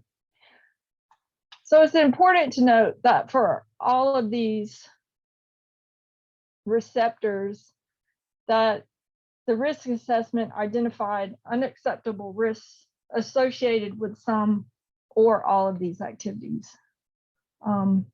I know that there is some question also about mine discharge. So exposures to surface water as well as mine discharge were also evaluated in the risk assessment.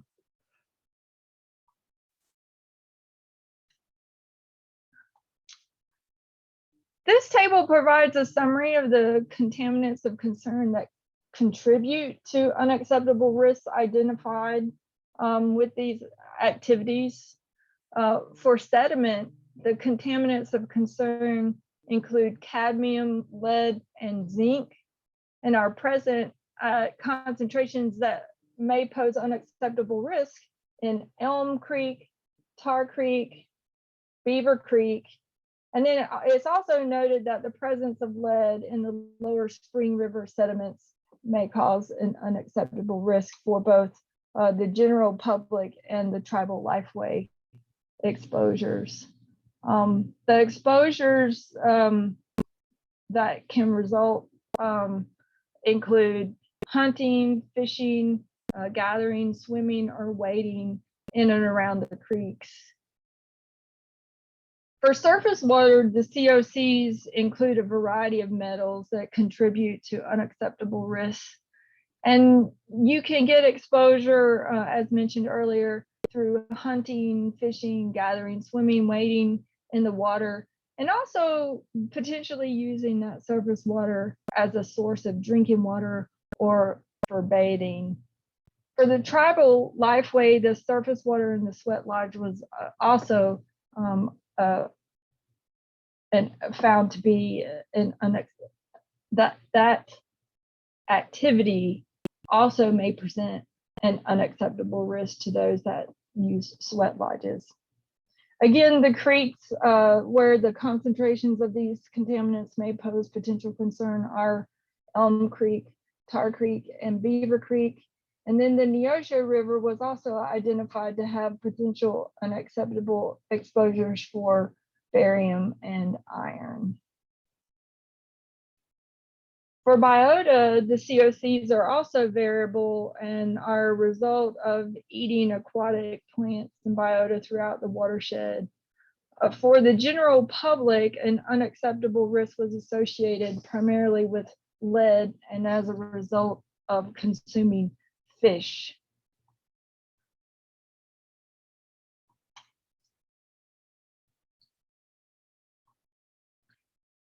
So the results of the risk assessment are used to identify potential cleanup goals. Through a series of meetings and conversations, we worked through several iterations of the PRG memo, which was ultimately released in August of 2021. The preliminary remediation goal memo that I'm talking about here focuses primarily on remediation goals for sediment. Further review and analysis of PRGs will continue through the FS. This is but one of several incremental steps towards identifying the remediation goals for the watershed, to include remediation goals that are associated with surface water. So 2022, as you can see here, 2022 is going to be a big year for the Upper Spring River.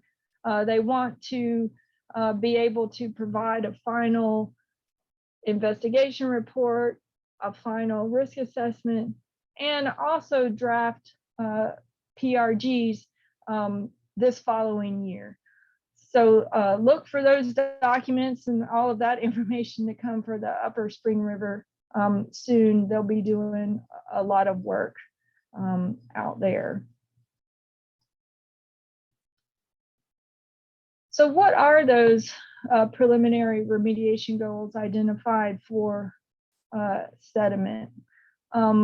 This particular table shows you that depending on the scenario that you're looking at, there is a range of potential remediation goals that could be applied to the site. For example, cadmium for an adult worker is 214. However, if we want to be protective for the sediment dwelling organism, cadmium concentration of 11.1 may be more appropriate. Likewise for zinc, if you look at the sediment dwelling organism concentration preliminary remediation goal, it's 2083, which is just a bit lower than that identified for tribal lifeway, which identifies a potential remediation goal of 2095. So depending on the scenarios that you look at, there could be a variation in what that protective value may be. Lead is a little different in that when you evaluate lead, we are specifically wanting to make sure that the blood lead levels in children do not exceed certain values. In this particular instance, we evaluated based on 5 microgram deciliter, 8 microgram deciliter, and 10 microgram deciliter values. And as you can see, depending on which particular general public scenario you look at, there could be a range in lead values. So for example, general public scenario 1 includes exposures to surface water and sediment and the consumption of fish, while general public scenario 3 is simply based on default values and doesn't assume that the person is eating fish or drinking water from the site.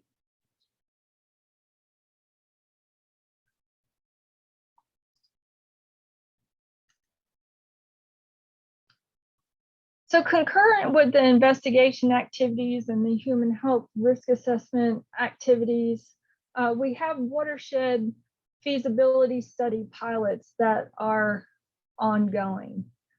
So the purpose of these pilot studies is to help us understand how the technologies are going to perform out in the field and provide us information to help support the identification and evaluation of those potential remedies. And ultimately, the feasibility study then will document the development and the screening and the evaluation of alternatives that are identified as potential remedial action. And in order to do that, the feasibility study is going to bring together the data and information collected during the investigation, the media that present an unacceptable risk based on the human health and ecological risk assessments, the preliminary remediation goals that are going to be identified based on that unacceptable risk in those media that the unacceptable risk is associated with, and also the information gathered through these treatability studies.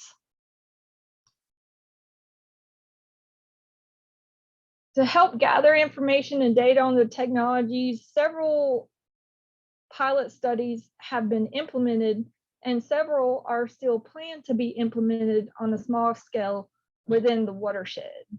So the data collected is going to help us assess whether that particular technology is going to work for that particular medium in that particular area.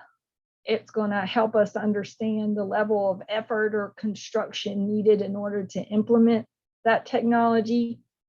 maybe some potential timeframes in which it'll take for that technology to reach a cleanup goal, as well as provide some estimated costs on what it means to implement and then maintain that technology until those cleanup goals are met. We're not expecting that there's going to be one technology that fits all situations. Therefore, the general approach is to build a toolbox of potential remedies that can be used in any particular location or any particular situation or portion of the watershed in which we find ourselves. So, for example, a few of the pilot studies completed thus far include a sediment trap in Kansas on Short Creek.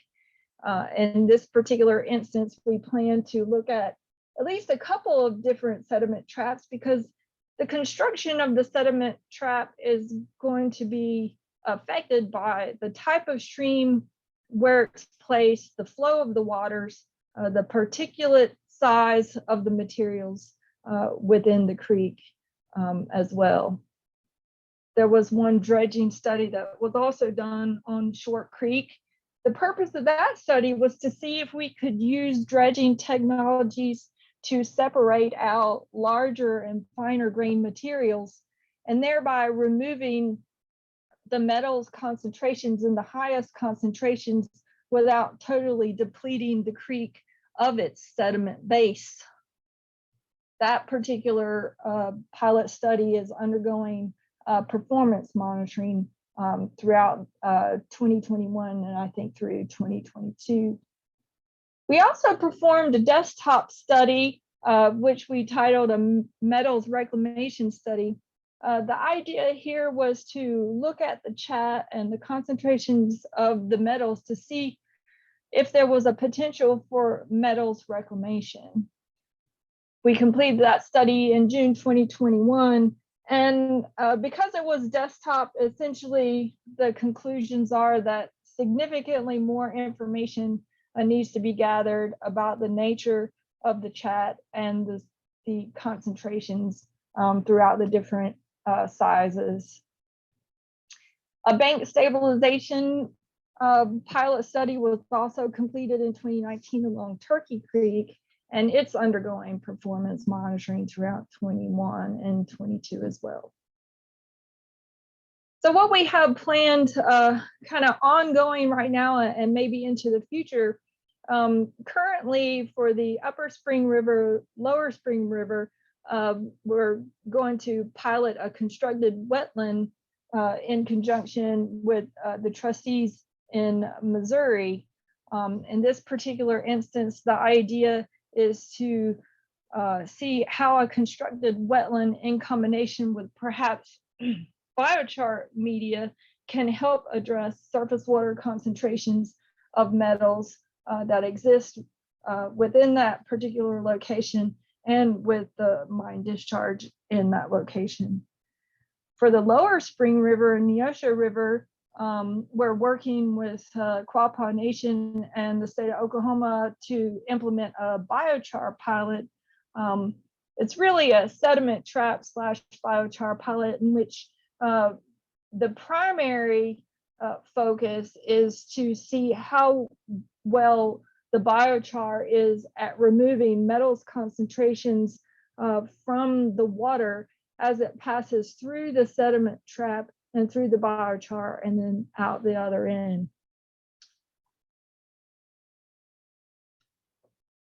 These are just some pictures then just to give you some visuals. The sediment trap / dredging project that was done on Short Creek. As you can see, the dredging and sieving operations did show that we could separate larger grains from the smaller grains. This is this bank stabilization out in Turkey Creek. They had some severe erosion. And then the biochar sediment trap, we're looking to put that on Elm Creek, just south of one of the larger fine tailings contamination areas there on Elm Creek. The concentrations here are pretty high because of the fine grain material. So we're interested to see how well the biochar is going to work in removing some of the metals concentrations from the water column.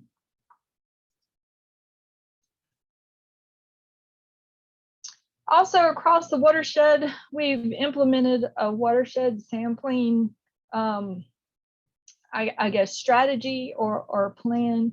There are approximately 25 locations across the watersheds, both the upper and lower and within all 3 states. So our interest here is to monitor the fate and transport of sediments, as well as metals within the water column and within those sediments within the watershed. So the information that we gather here is going to help us understand and perform trend analysis, so we can see over time how the metals concentrations change, or how the metals concentrations or sediments move throughout the system.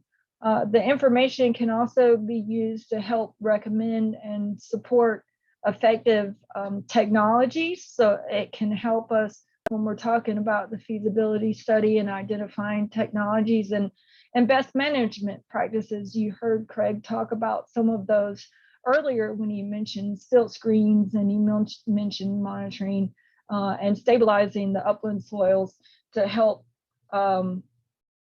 promote stability rather than runoff. This information is also going to help support the watershed modeling that we're doing, also to track sediment movements and perhaps even help support or help show how remediation in any particular area has impacted that area. Obviously, we want that to be in the positive. We don't want that to be in the negative, but any information certainly will help us understand how our actions are actually impacting the watershed and what we see over time. Each of these locations we're sampling surface waters for total and dissolved. A few additional water quality parameters to include pH and alkalinity. Flow rates obviously are measured, especially for those locations that don't have flow gauges. Flow rates are important to understand loading and changes over time of the quantities of metals that are moving through the system. We're monitoring the sediment bed or the stream bed sediments for both metals concentrations to understand how movement of the sediments then promotes movement of metals throughout the system. And then there's the suspended sediment concentrations. So that would be the lighter portions of the sediments that then move within the water column. We're also trying to target those high flow events. We know that there's significant flooding and there's significant rains that happen in the area. So we're very much interested in what's moving through the system when we get high flood events.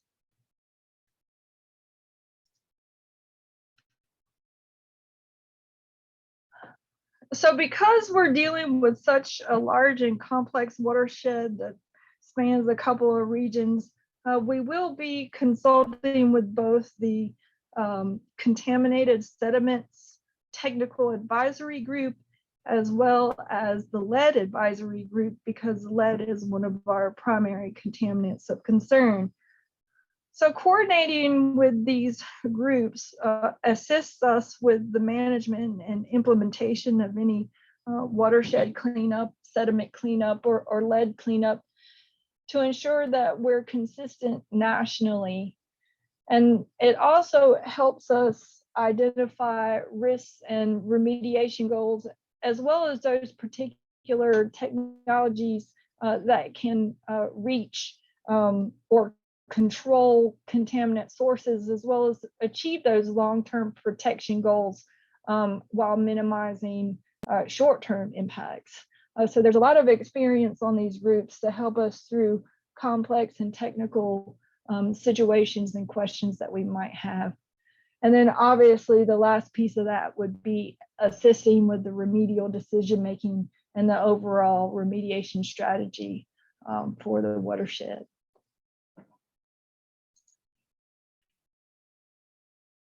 Well, it is no surprise that this is quite the information. We understand and know that these areas are large and complex, and that the amount of information that you've received from me today, as well as Craig and from Zach, it is only compounded by the fact that there are 3 other Superfund sites in the area doing the same thing. So we are working hard to try and develop a better communication strategy in which to relay this information. So Janetta, if you are on, I would like to turn it over to you to talk about this a little further. Yes, I am on. Thank you, Katrina, for that introduction. As Katrina stated, my name is Janetta Coates, the Community Involvement Coordinator for the Tar Creek Superfund site. And in mentioning the Tri-State Communication Strategy, EPA Region 6 and Region 7 is coordinating together on a joint outreach approach for the sites in the Tri-State Mining District. Both of the regions are continuing to discuss technical assessment needs for the Tri-State Mining District in addition to the 3 additional sites in Region 7, which is located in Kansas and Missouri. As mentioned, both regions will be conducting virtual community interviews to update 3 of the community involvement plans to identify community issues and concerns and gather ideas to lead the health, education, and outreach efforts. Both regions will be coordinating this effort to develop the CIP. And what is the CIP, the Community Involvement Plan? The Community Involvement Plan is a required activity as defined in the NCP, the National Contingency Plan, that specifies the outreach activities that EPA will use to address community issues and concerns. And in that effort, we will be reaching out to some of the community groups and leaders to conduct our interviews to develop the CIP. Once we do that, we will develop an extensive contact list that we will be reaching out to the community anonymously and interview to update the CIP for Tar Creek and the Tri-State Mining District. With those efforts, we would like to arrange a time that will be convenient for those that will participate with the interviews by phone or with a virtual meeting. And we will be interviewing a number of community members and stakeholders to make sure that we have a broad range of views and that your voices are heard. When we conduct the interviews, the questions and answers that we share with you guys will be confidential, and we will summarize the interviews that we conduct and make sure that we hear from the community and learn what your concerns and issues are and how we will address those in the development of the community involvement plan. We have a responsibility to hear from the community, and we intend to do that by conducting the interviews. And what I will do is post contact information in the chat box for myself, which will include my name, email address, and a 1-800 number if you desire to participate in the conducting the community interviews. And if you have any questions, please reach out to me and we will be able to answer those questions. And we do look forward to your participation in the development of the Tri-State Mining District Community Involvement Plan. And with that, I'd like to thank Rebecca and the lead agency for their continued support for engaging and informing the community, not only at Char Creek, but with the Tri-State Mining District as well. And Rebecca, I remember that you always said to get her done and have that type of attitude. And I have realized that there is no answer for you. That I always remember that we see what we can get done. And I'll just like to say thank you for continuing to provide your support with Char Creek and the Tri-State Mining District. So with that, I will turn it back over to whomever the next speaker is. All right, well, just to close it out, this is Katrina once again. So the last slide of the presentation provides the contact information for Region 6 and Region 7. As you can see, Janetta's name is on this list as well, her phone number, her email. Additionally, the website links that I talked about earlier, where you can find information about the 4 Superfund sites, is also listed there. A copy of this presentation, I know it's being recorded. I assume that the visuals are being recorded as well, but I can also pass the slide deck to Rebecca to post on the website for anyone to view and go back and look at the information if they so choose. Thank you for that. Thank you very much. Thank you. So I guess we're open for questions. Is that the next step here? Yes, please. Okay. This is Martin. I do have a question for Janetta. Janetta, how long do you anticipate taking to conduct the community interviews? Are we talking about a few weeks, several months? Do you have any sense as to how long that window of opportunity is open for the community? Well, first we have to develop a list of folks to interview, and that's where I need you all's input and your assistance in possibly participating in those efforts. In addition to me reaching out to folks that we have on our site mailing list and community groups, the tribes, the state, and others that I know of that have participated in the past. To get this finalized, we hope to have this done by mid-December 2021. So we'll have to kind of hit the ground running in identifying folks to interview and to complete that interview process. Okay, great. Thank you so much for that. Thank you.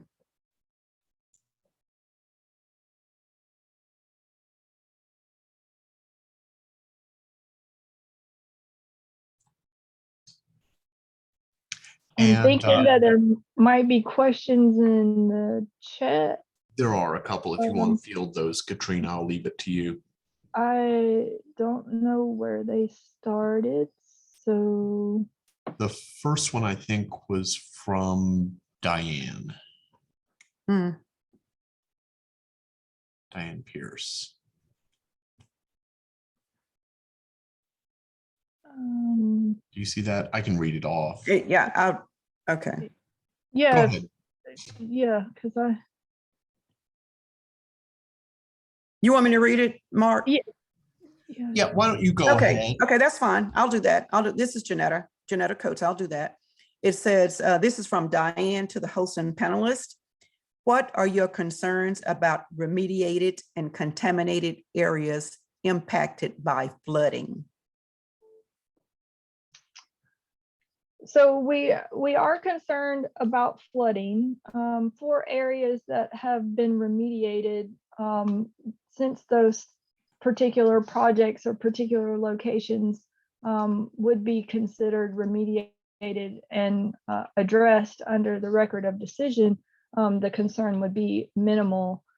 For contaminated areas, we certainly want to reduce the potential for the migration of source materials and other materials to wash and move from the particular location. So we're trying to address that through also some core work that we hope to also conduct in conjunction with DEQ and Quapaw Nation for Tar Creek in particular, which is the creek that has the majority of the chat sources located right along the creek. So we want to find areas where we can go in and we can move that material back and away from the creek and help to mitigate or slow some of that runoff into the creeks. Okay, thank you, Katrina. The next question is from Earl to the panelists, and the question reads, has EPA approved the use of biochar at the Region 6 site now? Well, what we're looking at for biochar is we're looking to implement the feasibility study to understand whether biochar is going to be an effective means to collect and perhaps help and assist with remediation of surface water. I also understand that biochar has been used as a soil vegetation amendment. However, to date, we have not used it that way. I know that the pilot study we want to do on Elm Creek, as well as the pilot study at Wilson Lake, will look at how well biochar performs in helping address some of the surface water contamination. Okay, thank you, Katrina. The next question is from Diane. I believe it's Diane. Are there ways for us to involve the EPA with the GRDA to minimize further flooding of the area that results in the potential spread and recontamination?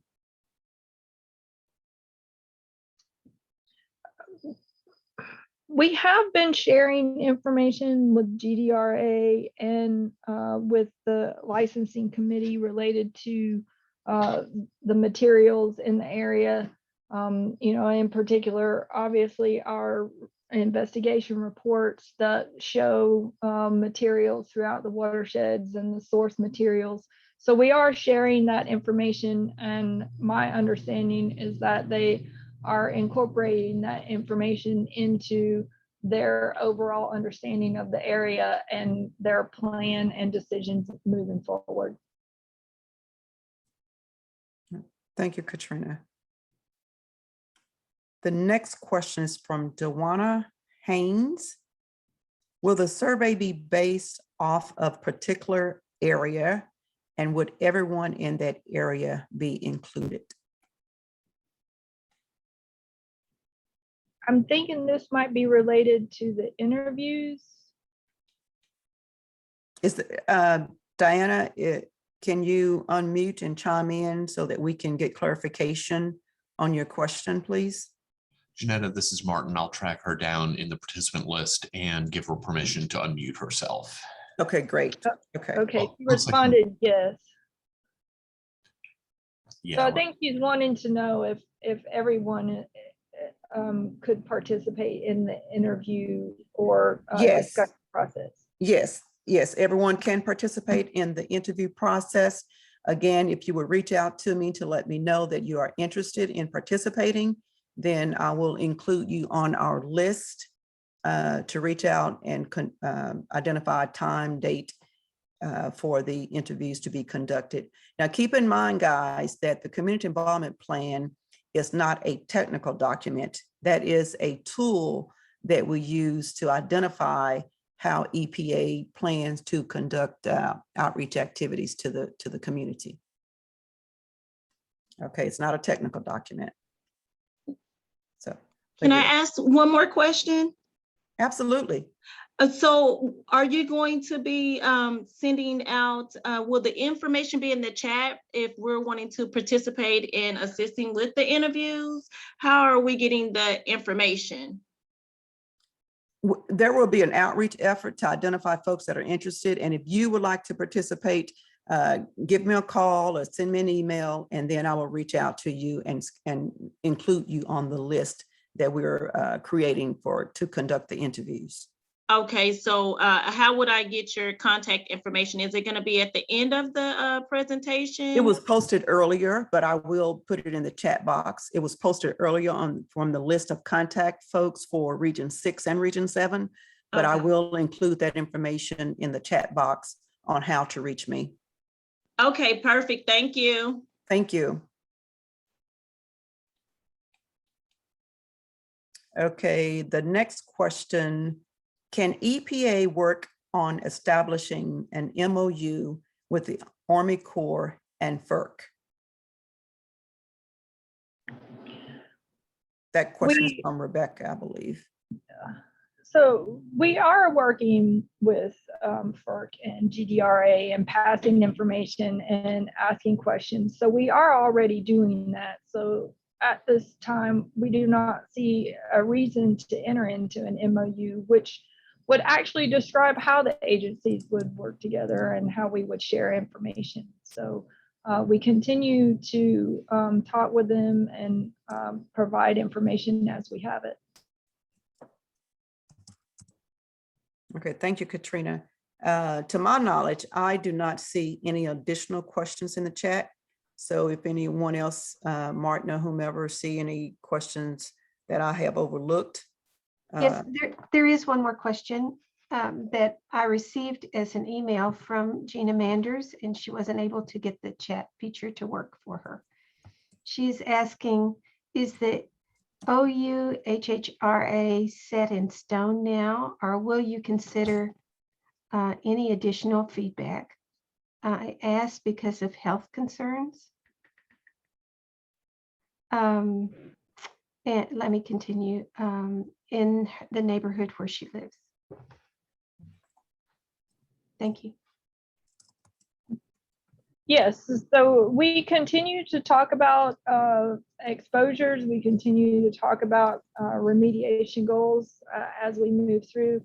You know, the Superfund process for remedial investigation and feasibility study is not necessarily distinct phases, but they do play off of each other. So, you know, as we receive information, it filters to the FS. As we get information during the FS, it filters it back into the RI, and it's an iterative process.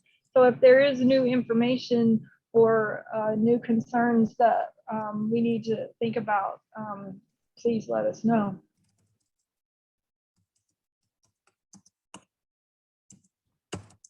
I think Earl has his hand up. Earl, if you want to unmute yourself, you should be able to. Yeah, thank you. I want to follow up on Rebecca's question regarding the MOU.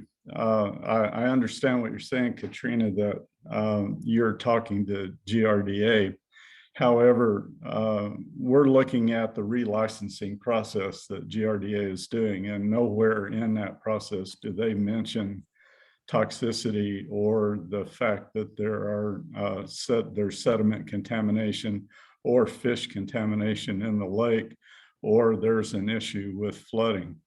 And so maybe you're talking to them, but they're not mentioning any of this in their relicensing process, nor do we see this with the Army Corps or with FERC. So it's like it doesn't exist.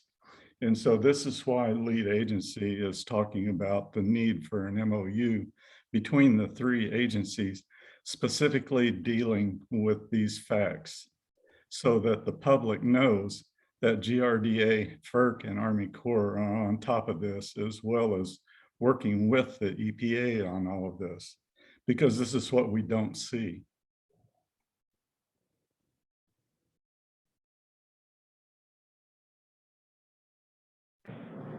Okay, thanks. Thank you.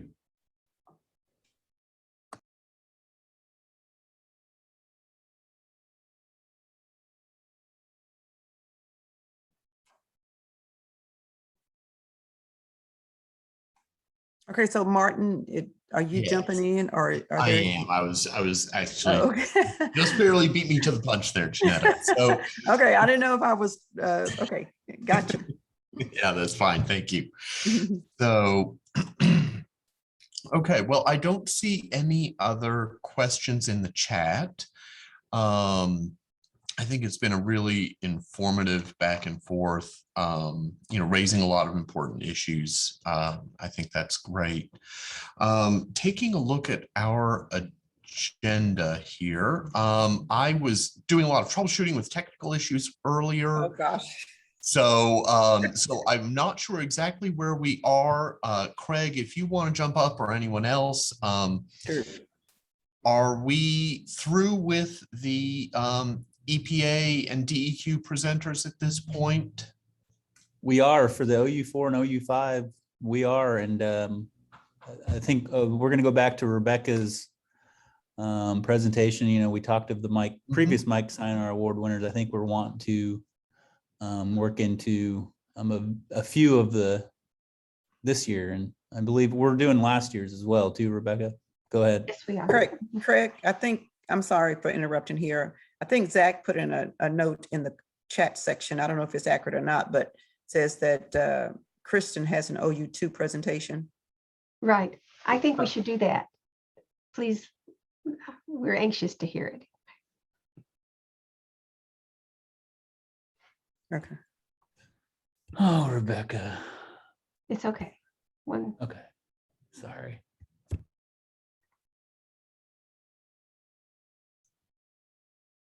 You guys hear me okay?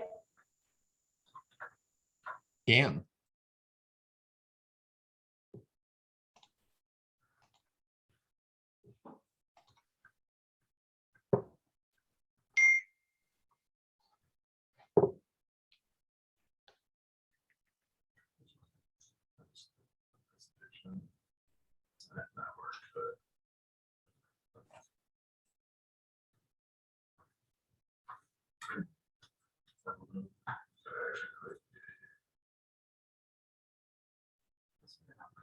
I click on, yeah, that's right.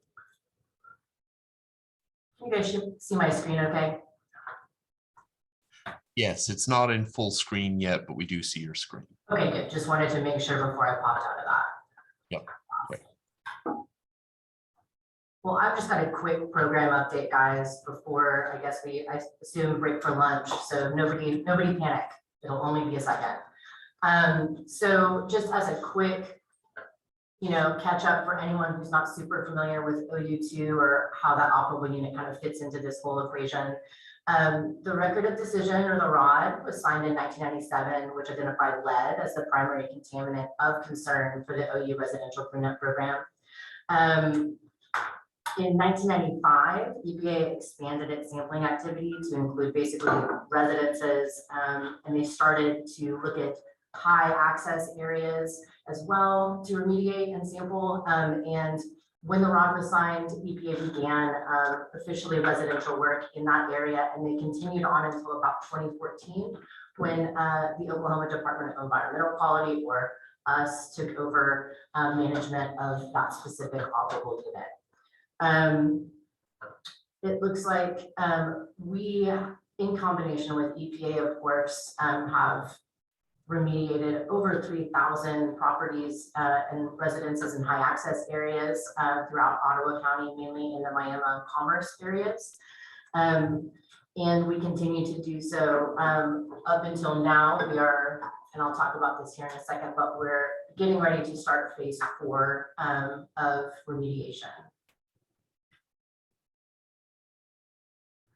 For those of you that aren't super familiar, again, with the program, the OU residential cleanup program basically removes contaminated material from residences and high access areas throughout the entirety of Ottawa County. That is the boundary of this particular operable unit. We basically remove the contamination, restore each property using clean topsoil or limestone for driveways. And this, again, is a free service to all citizens of Ottawa County. The boundary, again, is the county line, so anyone in Ottawa County is eligible for this program. You can sign up for the program basically 2 ways. You can either call the DEQ hotline, which is right there. It's a 24-hour hotline. It is manned most of the time, but if it's there's someone on the other line, or it's super late at night, then you can always leave a voicemail and we'll call you back. Alternatively, you can visit our Tar Creek OU2 hub page and sign up for free yard testing there as well. And here's the link to those, just in case anyone's not familiar. The QR code up there at the top does work. If you want to point your phone up to it or any sort of camera device that accepts QR codes, it'll take you right to the page. We are working on optimizing it for mobile phones, so I apologize if it's a little bit wonky. I'm trying to adjust it, but it'll look perfect on your laptop right now. So like I said, if you click on stuff around and kind of look, a lot of the like the maps and the surveys and the questionnaires and stuff look great on your mobile, but the page itself kind of needs a little bit of work, so bear with us on that.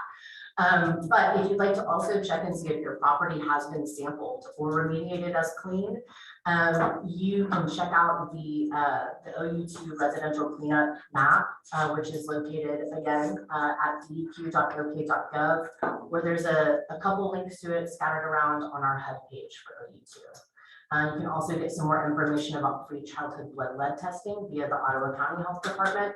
And you can get all sorts of basically site documents, not particular to OU2 even. We're working on our Tar Creek kind of like hub page that we can put documents for people to see and find there as well, so that we have a couple different resources to give people. So make sure you visit often for our updates on that. And then to get into the ongoing cleanup and our program kind of update. Right now, we're in phase 3 of remediation. We hired last year Burns & McDonald out of Kansas City to act as our environmental consulting and engineering firm for this. So last year in fall 2020, we sampled basically 36 total properties, and out of those, we found that 13 contained contamination above the lead action level, which is, as you see there, 500 milligrams per kilogram. In fall 2021, so right now, we are in the process of sampling 22 additional properties in and around the Miami and Commerce areas. And then of course, as always, just want to point out residences with children under 6 years old and or with an exceptionally high lead concentration are always given priority with upcoming remediation. So when we do sample, if we ever find that a child under 6 lives at the residence, they're immediately kind of popped up to the top of our remediation list. Remedial action taking place right now. Spring, summer of this year, we've so far completed 22 properties and removed 770 tons of contaminated material from the community just so far this year. We're actually remobilizing right now, November 1st, so on Monday, to continue our list of phase 3 properties. I believe we only have about 6 left, so we're nearly finished. And then in phase 4, we're going to pick up all of the properties that we basically have sampled and gotten results for that we're sampling right now. So the sampling event that is happening right now, any properties that we find that are above the action level will be remediated here in a few months in the spring when we start back up for RA work again. Hopefully weather permitting will go as long as we can into the year, but I expect, you know, Oklahoma weather will eventually derail us at some point. So I think that we'll be able to get those 6 though finished. I'm crossing my fingers weather-wise before any major weather hits us. So there's our contact information. Again, my name is Kristen Bliss. I'm the DEQ project manager for OU2 residential cleanup, mainly the RA side of things. Ellen Isbell, who you'll be hearing from, I believe this afternoon, is the OU2 remedial design project manager, but you can always call either one of us if you ever have a question. Our email address is included right there as well. And then there's the DEQ hotline again for signing up to get your yard tested for lead, or if you have any other environmental cleanup concerns. I'd like to thank our partners, and I appreciate Lead Agency for having us today. And then I'll take any questions that anybody has.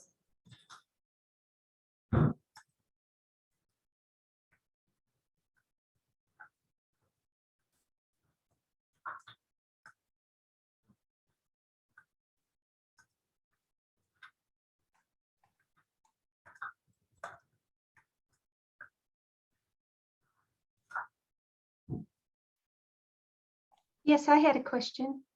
Yes.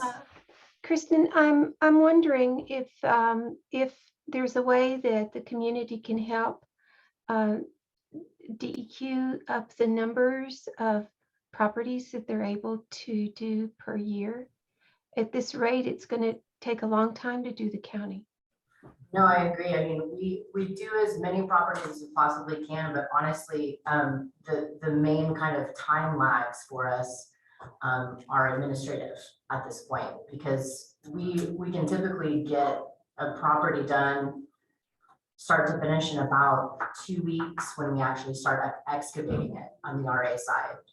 The kind of unfortunate time table that it kind of takes from sampling to design to actually removing the contamination is often not super long. It's unfortunately when we run into administrative hurdles or swapping of funding grants and stuff like that is kind of what delays us most of the time. But we always appreciate help from you guys sending us more people to sign up to get their yards tested, because the more that we test, the more that we have on our list, the longer we can go without having to demobilize. And demobilizing is basically what kind of kills us time-wise, is demobilizing and remobilizing. It's also, a money waster. So if I had my way, I would love to just never demobilize and just constantly be sampling and remediating throughout the year across the county as we could.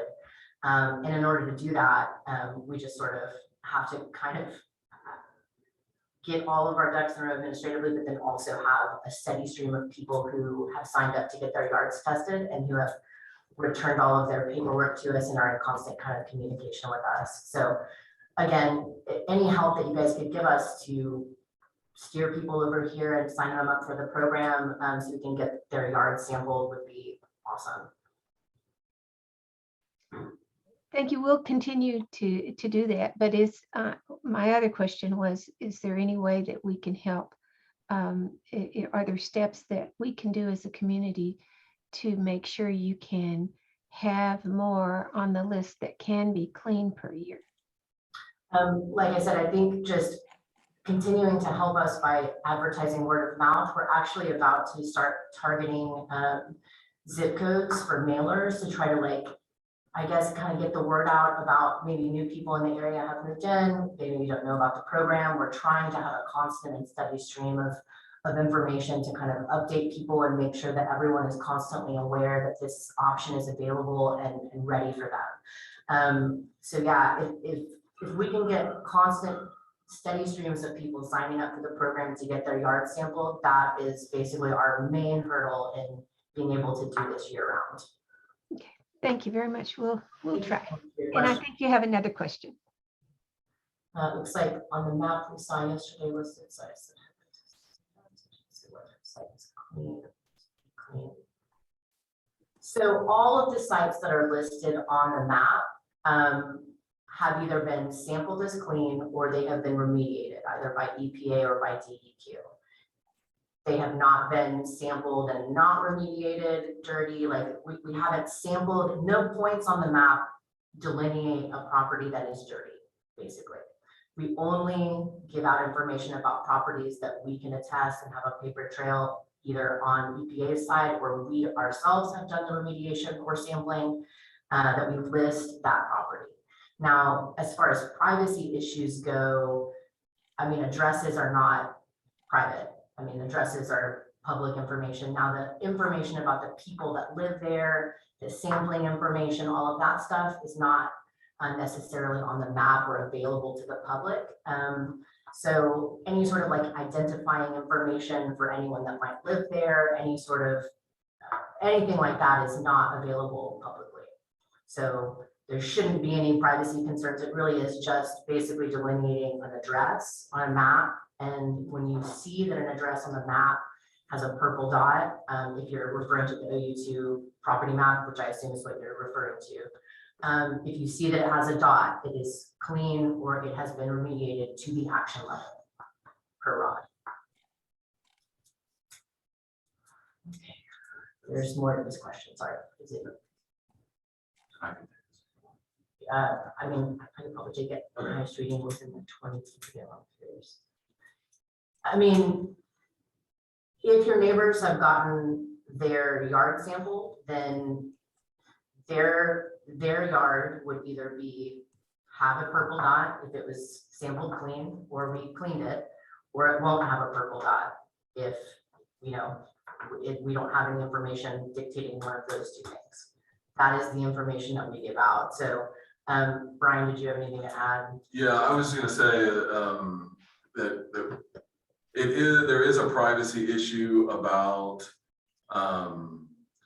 providing like whose yards are contaminated and whose yards aren't. There are some issues associated with providing that information. So with kind of Kelda, with your follow-up question about, wanting to know what your neighbor's yard is, that's not information that we're going to divulge because of privacy issues. You're welcome to ask your neighbor to sign up, and we can come test their property. And then if a pink dot arises, then you'll know that it was clean. Or you can communicate with your neighbor, about what their sample results showed, but that's not anything we as a state agency can release. And again, that's 500 parts per million. Anything below that is what we. Yeah, Ellen wanted to point out just, Yeah. and we do have to specify the cleanup and the remediation is always at the action level, which is 500 parts per million. So anything below that would technically not be at the action level. So we technically can't, stay clean or dirty apart from that number. Did that answer your question, I hope, appropriately? Are there any other questions? I have one, but I'm not fast enough typer. I'd like to ask if there's any consideration about lowering the 500 parts per million yard cleanup level due to the fact that that was linked to lead exposure at 10 micrograms per deciliter as lead poison. And now that level at CDC has gone down to 5 and may go down to even lower than that. Is the state and is EPA considering lowering the level of acceptable levels of contamination in yards? Thank you. I know that has been part of discussions recently, but as far as what EPA ultimately decides to do with that is not something that I at DEQ can speak to. Unfortunately, we just are bound by the level that EPA sets and gives us funding to clean up. DEQ doesn't set that number. That number is set by the ROD, the record of decision. And if that number were to be lowered, EPA would have to do that through a stepwise process of adjusting the ROD amendment. We're at the ROD. That can be done a couple of different ways, but again, that would be an EPA sort of directed kind of question, as I don't want to speak to their internal policies on that. But I will say, as far as DEQ's perspective goes with OU2, we don't set the level. EPA has set the level, and the level was set in 1997. So if EPA chooses to revisit that, again, that has been discussed because of the recent evidence, and all the studies that have come out. I know that is a concern for all of us. So I know that has been a discussion, but again, I can't speak to whether or not that's actually going to happen or not, or when that might happen. Maybe that would be a question for EPA. Yeah, Go ahead. I just had one last question. I hope it won't take long. But when you're giving results to homeowners, do you also add the other metals that may be of concern to those residents, like the cadmium level, manganese, and arsenic levels? Of course. As far as the OU2 ROD goes, the record of decision, the contaminant of concern was determined to be lead. So our funding is directly tied to testing for lead specifically. We are kind of bound by, the box that we have to kind of put everything in. And so right now, that is the record of decision. The record of decision says that we have to pay attention to lead as the primary contaminant of concern. So that's what we are given funding to test for and to remediate for. Now, saying that, I will point out that by remediating lead, oftentimes to the action level that we do even currently does take care of other heavy metals in the soil. And I can tell you that the borrow source soil that we put in its place, we do test for the RCRA 8 hazard metals in that borrow source soil, and all of the analytes on those tests are always extremely low. So in a sense, we do make sure that we're not putting any sort of, we're not replacing any sort of topsoil with, one contamination over another. We do make sure that when we do backfill and remediate properties that they are clean, not just with lead, but with all RCRA 8 metals. So we do have that information for borrow source material. Does that kind of get to the heart of your question? Yes, ma'am. I appreciate that. That's Yeah. really cool. I'm really glad you're doing that. But I think even if you give a written report back to homeowners, that they may have low levels of lead, but they may have an area that's got high levels of cadmium and manganese, and maybe that's not where they should have their garden. And that could be information that that family could use for the next 100 years. So I'm just saying, if there's a way, I know when you're using an XRF, you can easily see those other measurements. So thank you for considering that. Yeah, no, of course. We always want to give people as much information as we possibly can. We're just, like I said, we're kind of constrained sometimes with what we can and can't pay for, unfortunately. So again, we try to do as best we can to give people as much knowledge and information as possible. So again, we will, moving forward, try to do the best we can to continue to do that. And with sampling, while we only sample for, lead currently with the OU2 program, if that ever changes and we ever have other contaminants of concern, then we'll absolutely be providing that information to homeowners. Were there any other questions? Oh, yeah.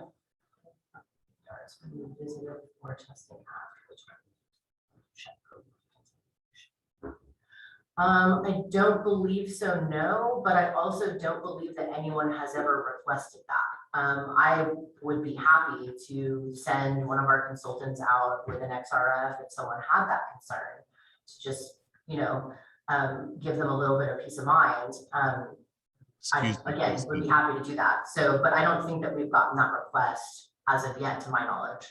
Kristen, I'm sorry, the question was sent just to the hosts and panelists, so the audience members don't know what question. Oh, I apologize. Okay, I'm sorry. I'm so sorry. Everyone's like, what are you even talking about? Okay, so the question was, have any remediated yards been revisited for testing after the 2019 flood to check for recontamination? So again, I'm so sorry to repeat my answer. We haven't gotten that request from anyone.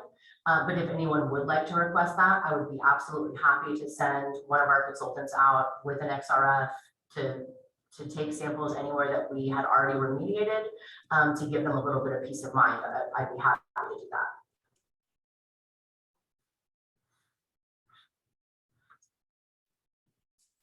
that. Any other questions from anybody?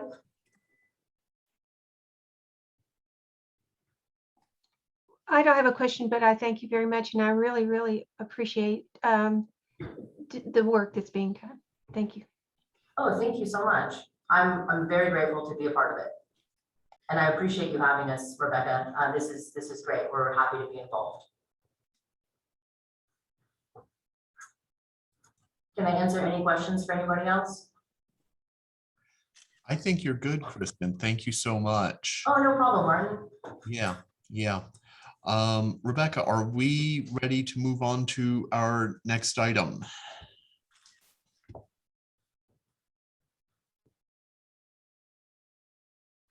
Yes, we are. All right, I will pass the baton to you then, you and Craig, I guess, or just you, I'm not sure. It's all Craig, it's for sure. Craig?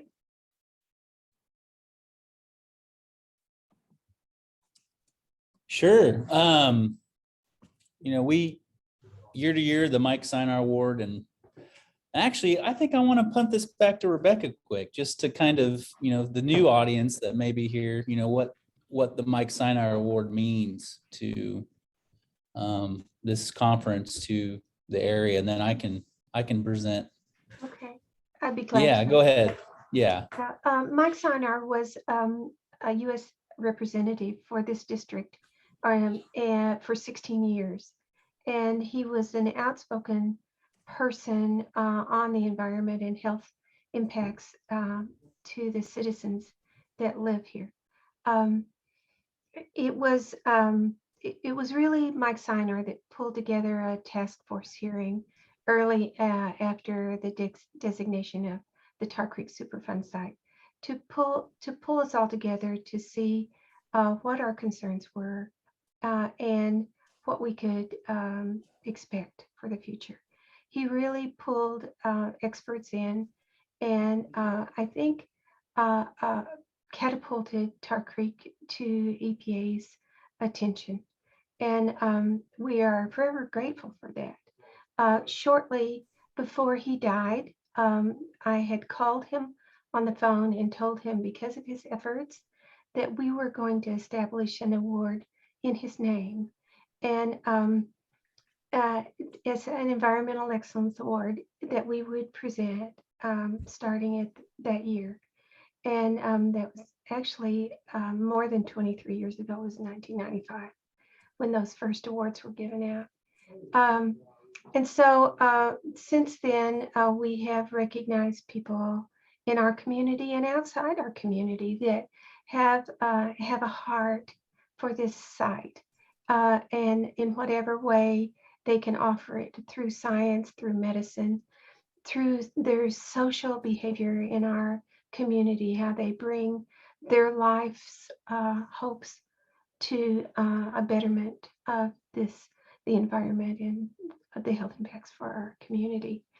And so many of those people are amongst us today, and some have passed, but we invite you all to meet our new Mike Sinar Award winners.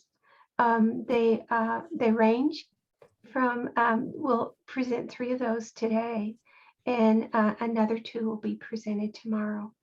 We're catching up from last year. All of the plaques are listed as 2021, but some are because they didn't get theirs last year. And so I very much want to congratulate each of them, and congratulate and thank each one who has been a former awardee. We appreciate you, we thank you, and don't give up. There's more work to do here. So I hand this to Craig and wait for you to meet our new awardees. Great. Yeah, and thanks, Rebecca, for that background to it. It's just such a significant award. I think the last time we met in person, both Janetta, and I think Mr. McQueen received the Mike Sinar Award, and it's a very empowering moment for myself and those there. But the 3 here today that we're going to recognize and acknowledge are either of Quapaw or work for the Quapaw Nation.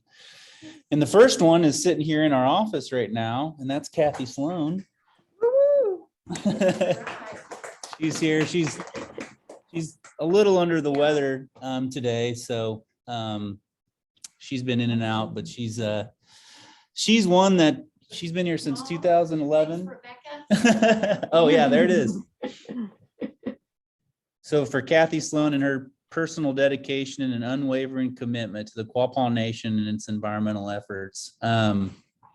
Just a kind of a quick, Kathy's been here since 2011, helping with all things within the environmental office, from recycling to water sampling to soil sampling, you name it. If the tribe needs help, Kathy's there. She's the one. She's helped, for the conference here, making pies, making whatever, you name it, putting floats together for parades, you name it. Kathy's one that just has always been there for Quapaw Nation, and then also just the efforts at Tar Creek. And she's been out there, you know, with those concerns, bringing those concerns to us every day. You know, she wants to see Tar Creek cleaned up, you know, probably more than anyone. And we, you know, respect that, and then you just truly, you know, honor her commitment to that work here with this award, and, you know, just every day, Kathy. Thank you, guys. So if anyone here in our office wants to say any more about Kathy, they can. I just thank you for your service and your continued service. I know Kathy was actually born in Pitcher, Oklahoma. And she's kind of moved out, and then actually she's now obviously back, but you know, this is where her heart is, here in Pitcher, Oklahoma, Miami. So she's forever, you know, with Quapaw and in the work that we're doing here in restoring Tar Creek to what it should be, what it will be. So you want to flash that award one more time? I will. And if somebody could grab a picture of her and grab a picture of this. Oh yeah. Hold it quick. Or I guess I could screen. Okay. And can you do that one more time with Kathy and the screen? Hey, I look too bad today. Kathy's, Okay. yeah, she's. Well, thank you. Well, I want to thank you, Kathy, for all that you have done, and that that I know you will continue doing. And so lead agency is very proud of you, and proud that you have been there every step with us and with our organization as we help in whatever way we can on the community level to make things better. Thank you. Thank you, Kathy.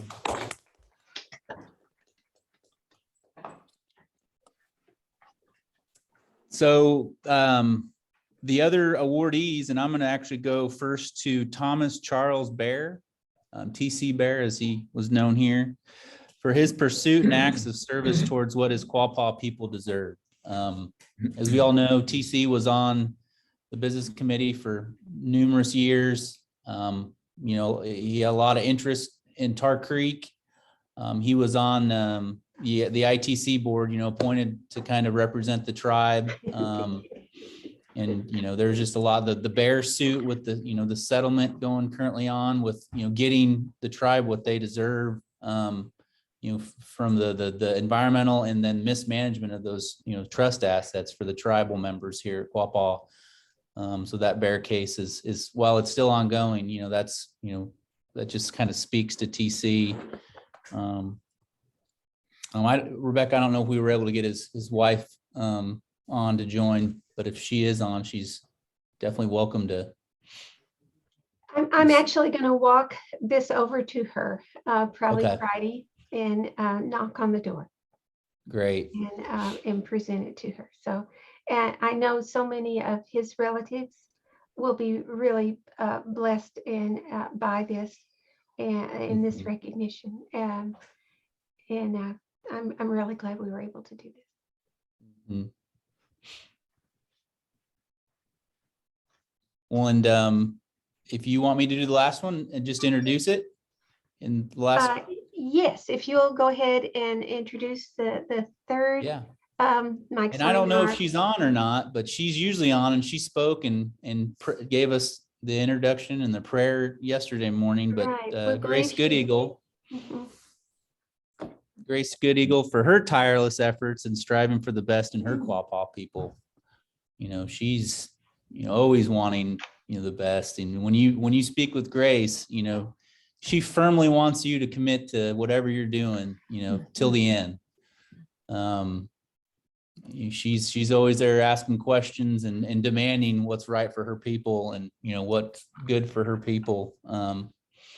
Gosh, she's just always been here, you know, helping in that. And I'm speaking from my limited history with Quapaws, but Earl, you know, people that have been, you know, working with Quapaws for various years, Tim Kent, TC Bear, you name it, Grace has been a significant, piece to all that and getting Tar Creek, cleaned up.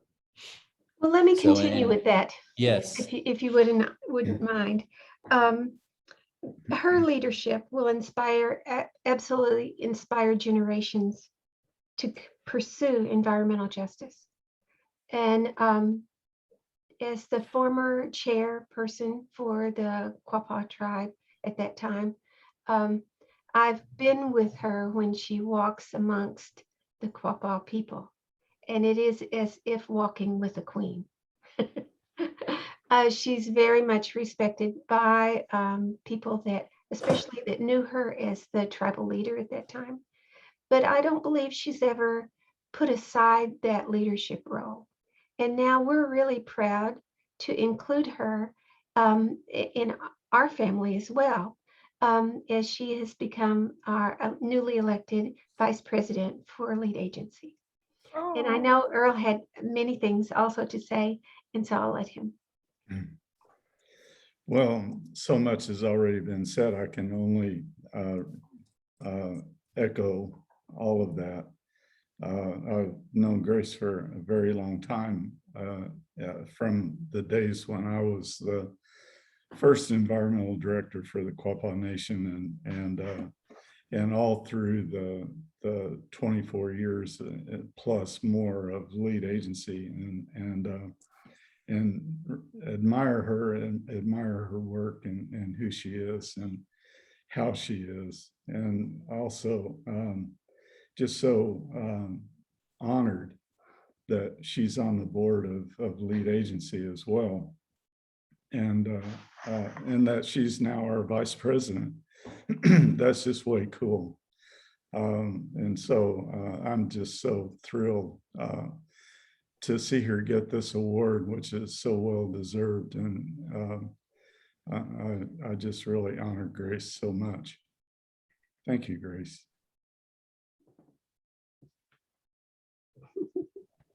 Oh, I hope I don't drop it.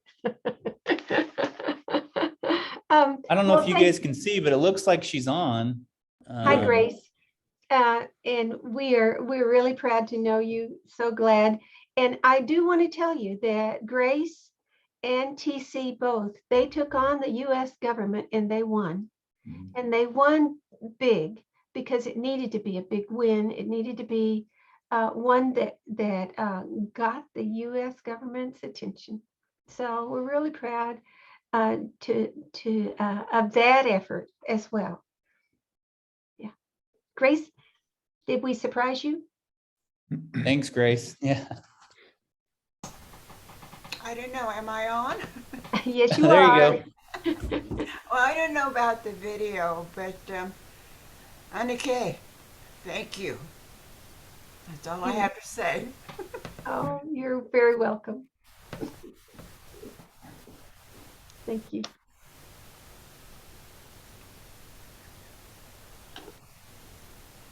Yeah, maybe Rebecca, we'll have to figure out a way and a time to get a picture of the three of them together. Maybe here, and then we'll send it to you to have in your records. So, Right. Well, we'll have to sneak up on them. mhm. Well, when you do speak with TC's wife, maybe mention that to her. Maybe we can even come down to lead agency and take a picture. Right. Right. Or Get Kathy even down her, there. yeah, even her front porch. Yeah. Yeah. Yep. Okay. Yep. And Kathy can make a pie. Yeah. I will. Fry some potatoes. And fry some potatoes, and we'll. I have been craving fried potatoes, Rebecca, so I need to Me make too. some. Me too. Uh-huh. I think we're all looking forward to that time getting together again and celebrating. Yeah. Right. It'll be good. Well, I think we've got Marianne Hurt that's going to close us out for lunch. Yes, I'm with a going reading. to promote her up as a speaker here real quick so that she can turn her camera on and unmute herself. This is her book, and if you've not gotten a copy, I'll try to show it. And I believe she'll be reading an excerpt from this book. And it is once upon a Tar Creek, Mining for Voices. So welcome, Marianne. She is, I think, let me just check here. Promote to panelist. Sometimes it takes just a second for the transition, so.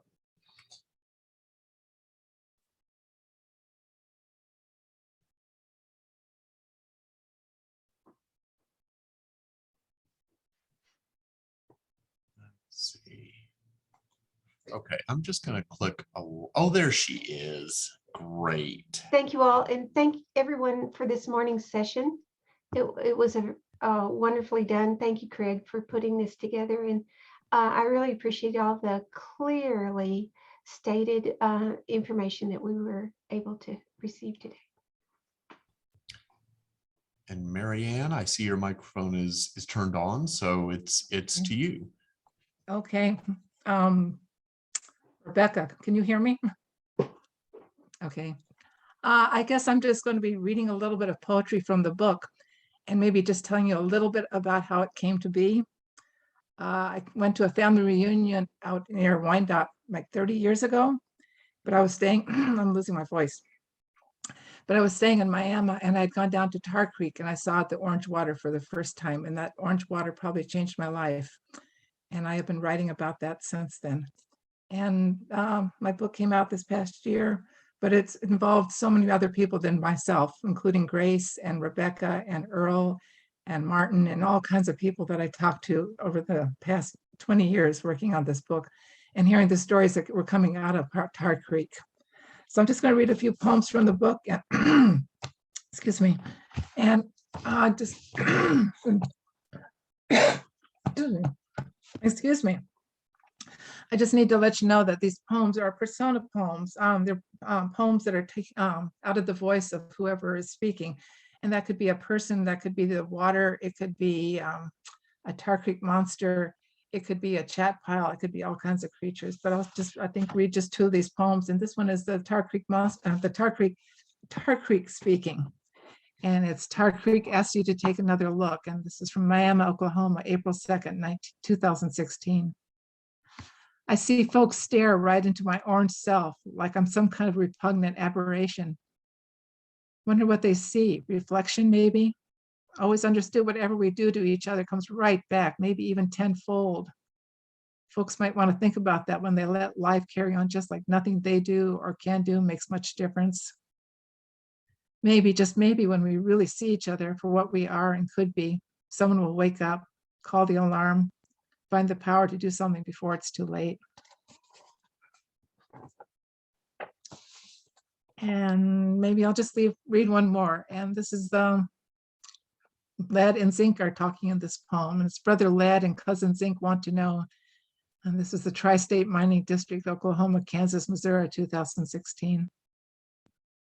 Both of us now start to question just what if we had stayed underground, laid low. What if all the old US of A government hadn't sent down whole bunches of brown-skinned folks to a land nobody wanted? And what if our mineral perfect cells hadn't been just right for ammunition, medicine, batteries, paint, makeup, print, gas, all the stuff people just now feel a right to?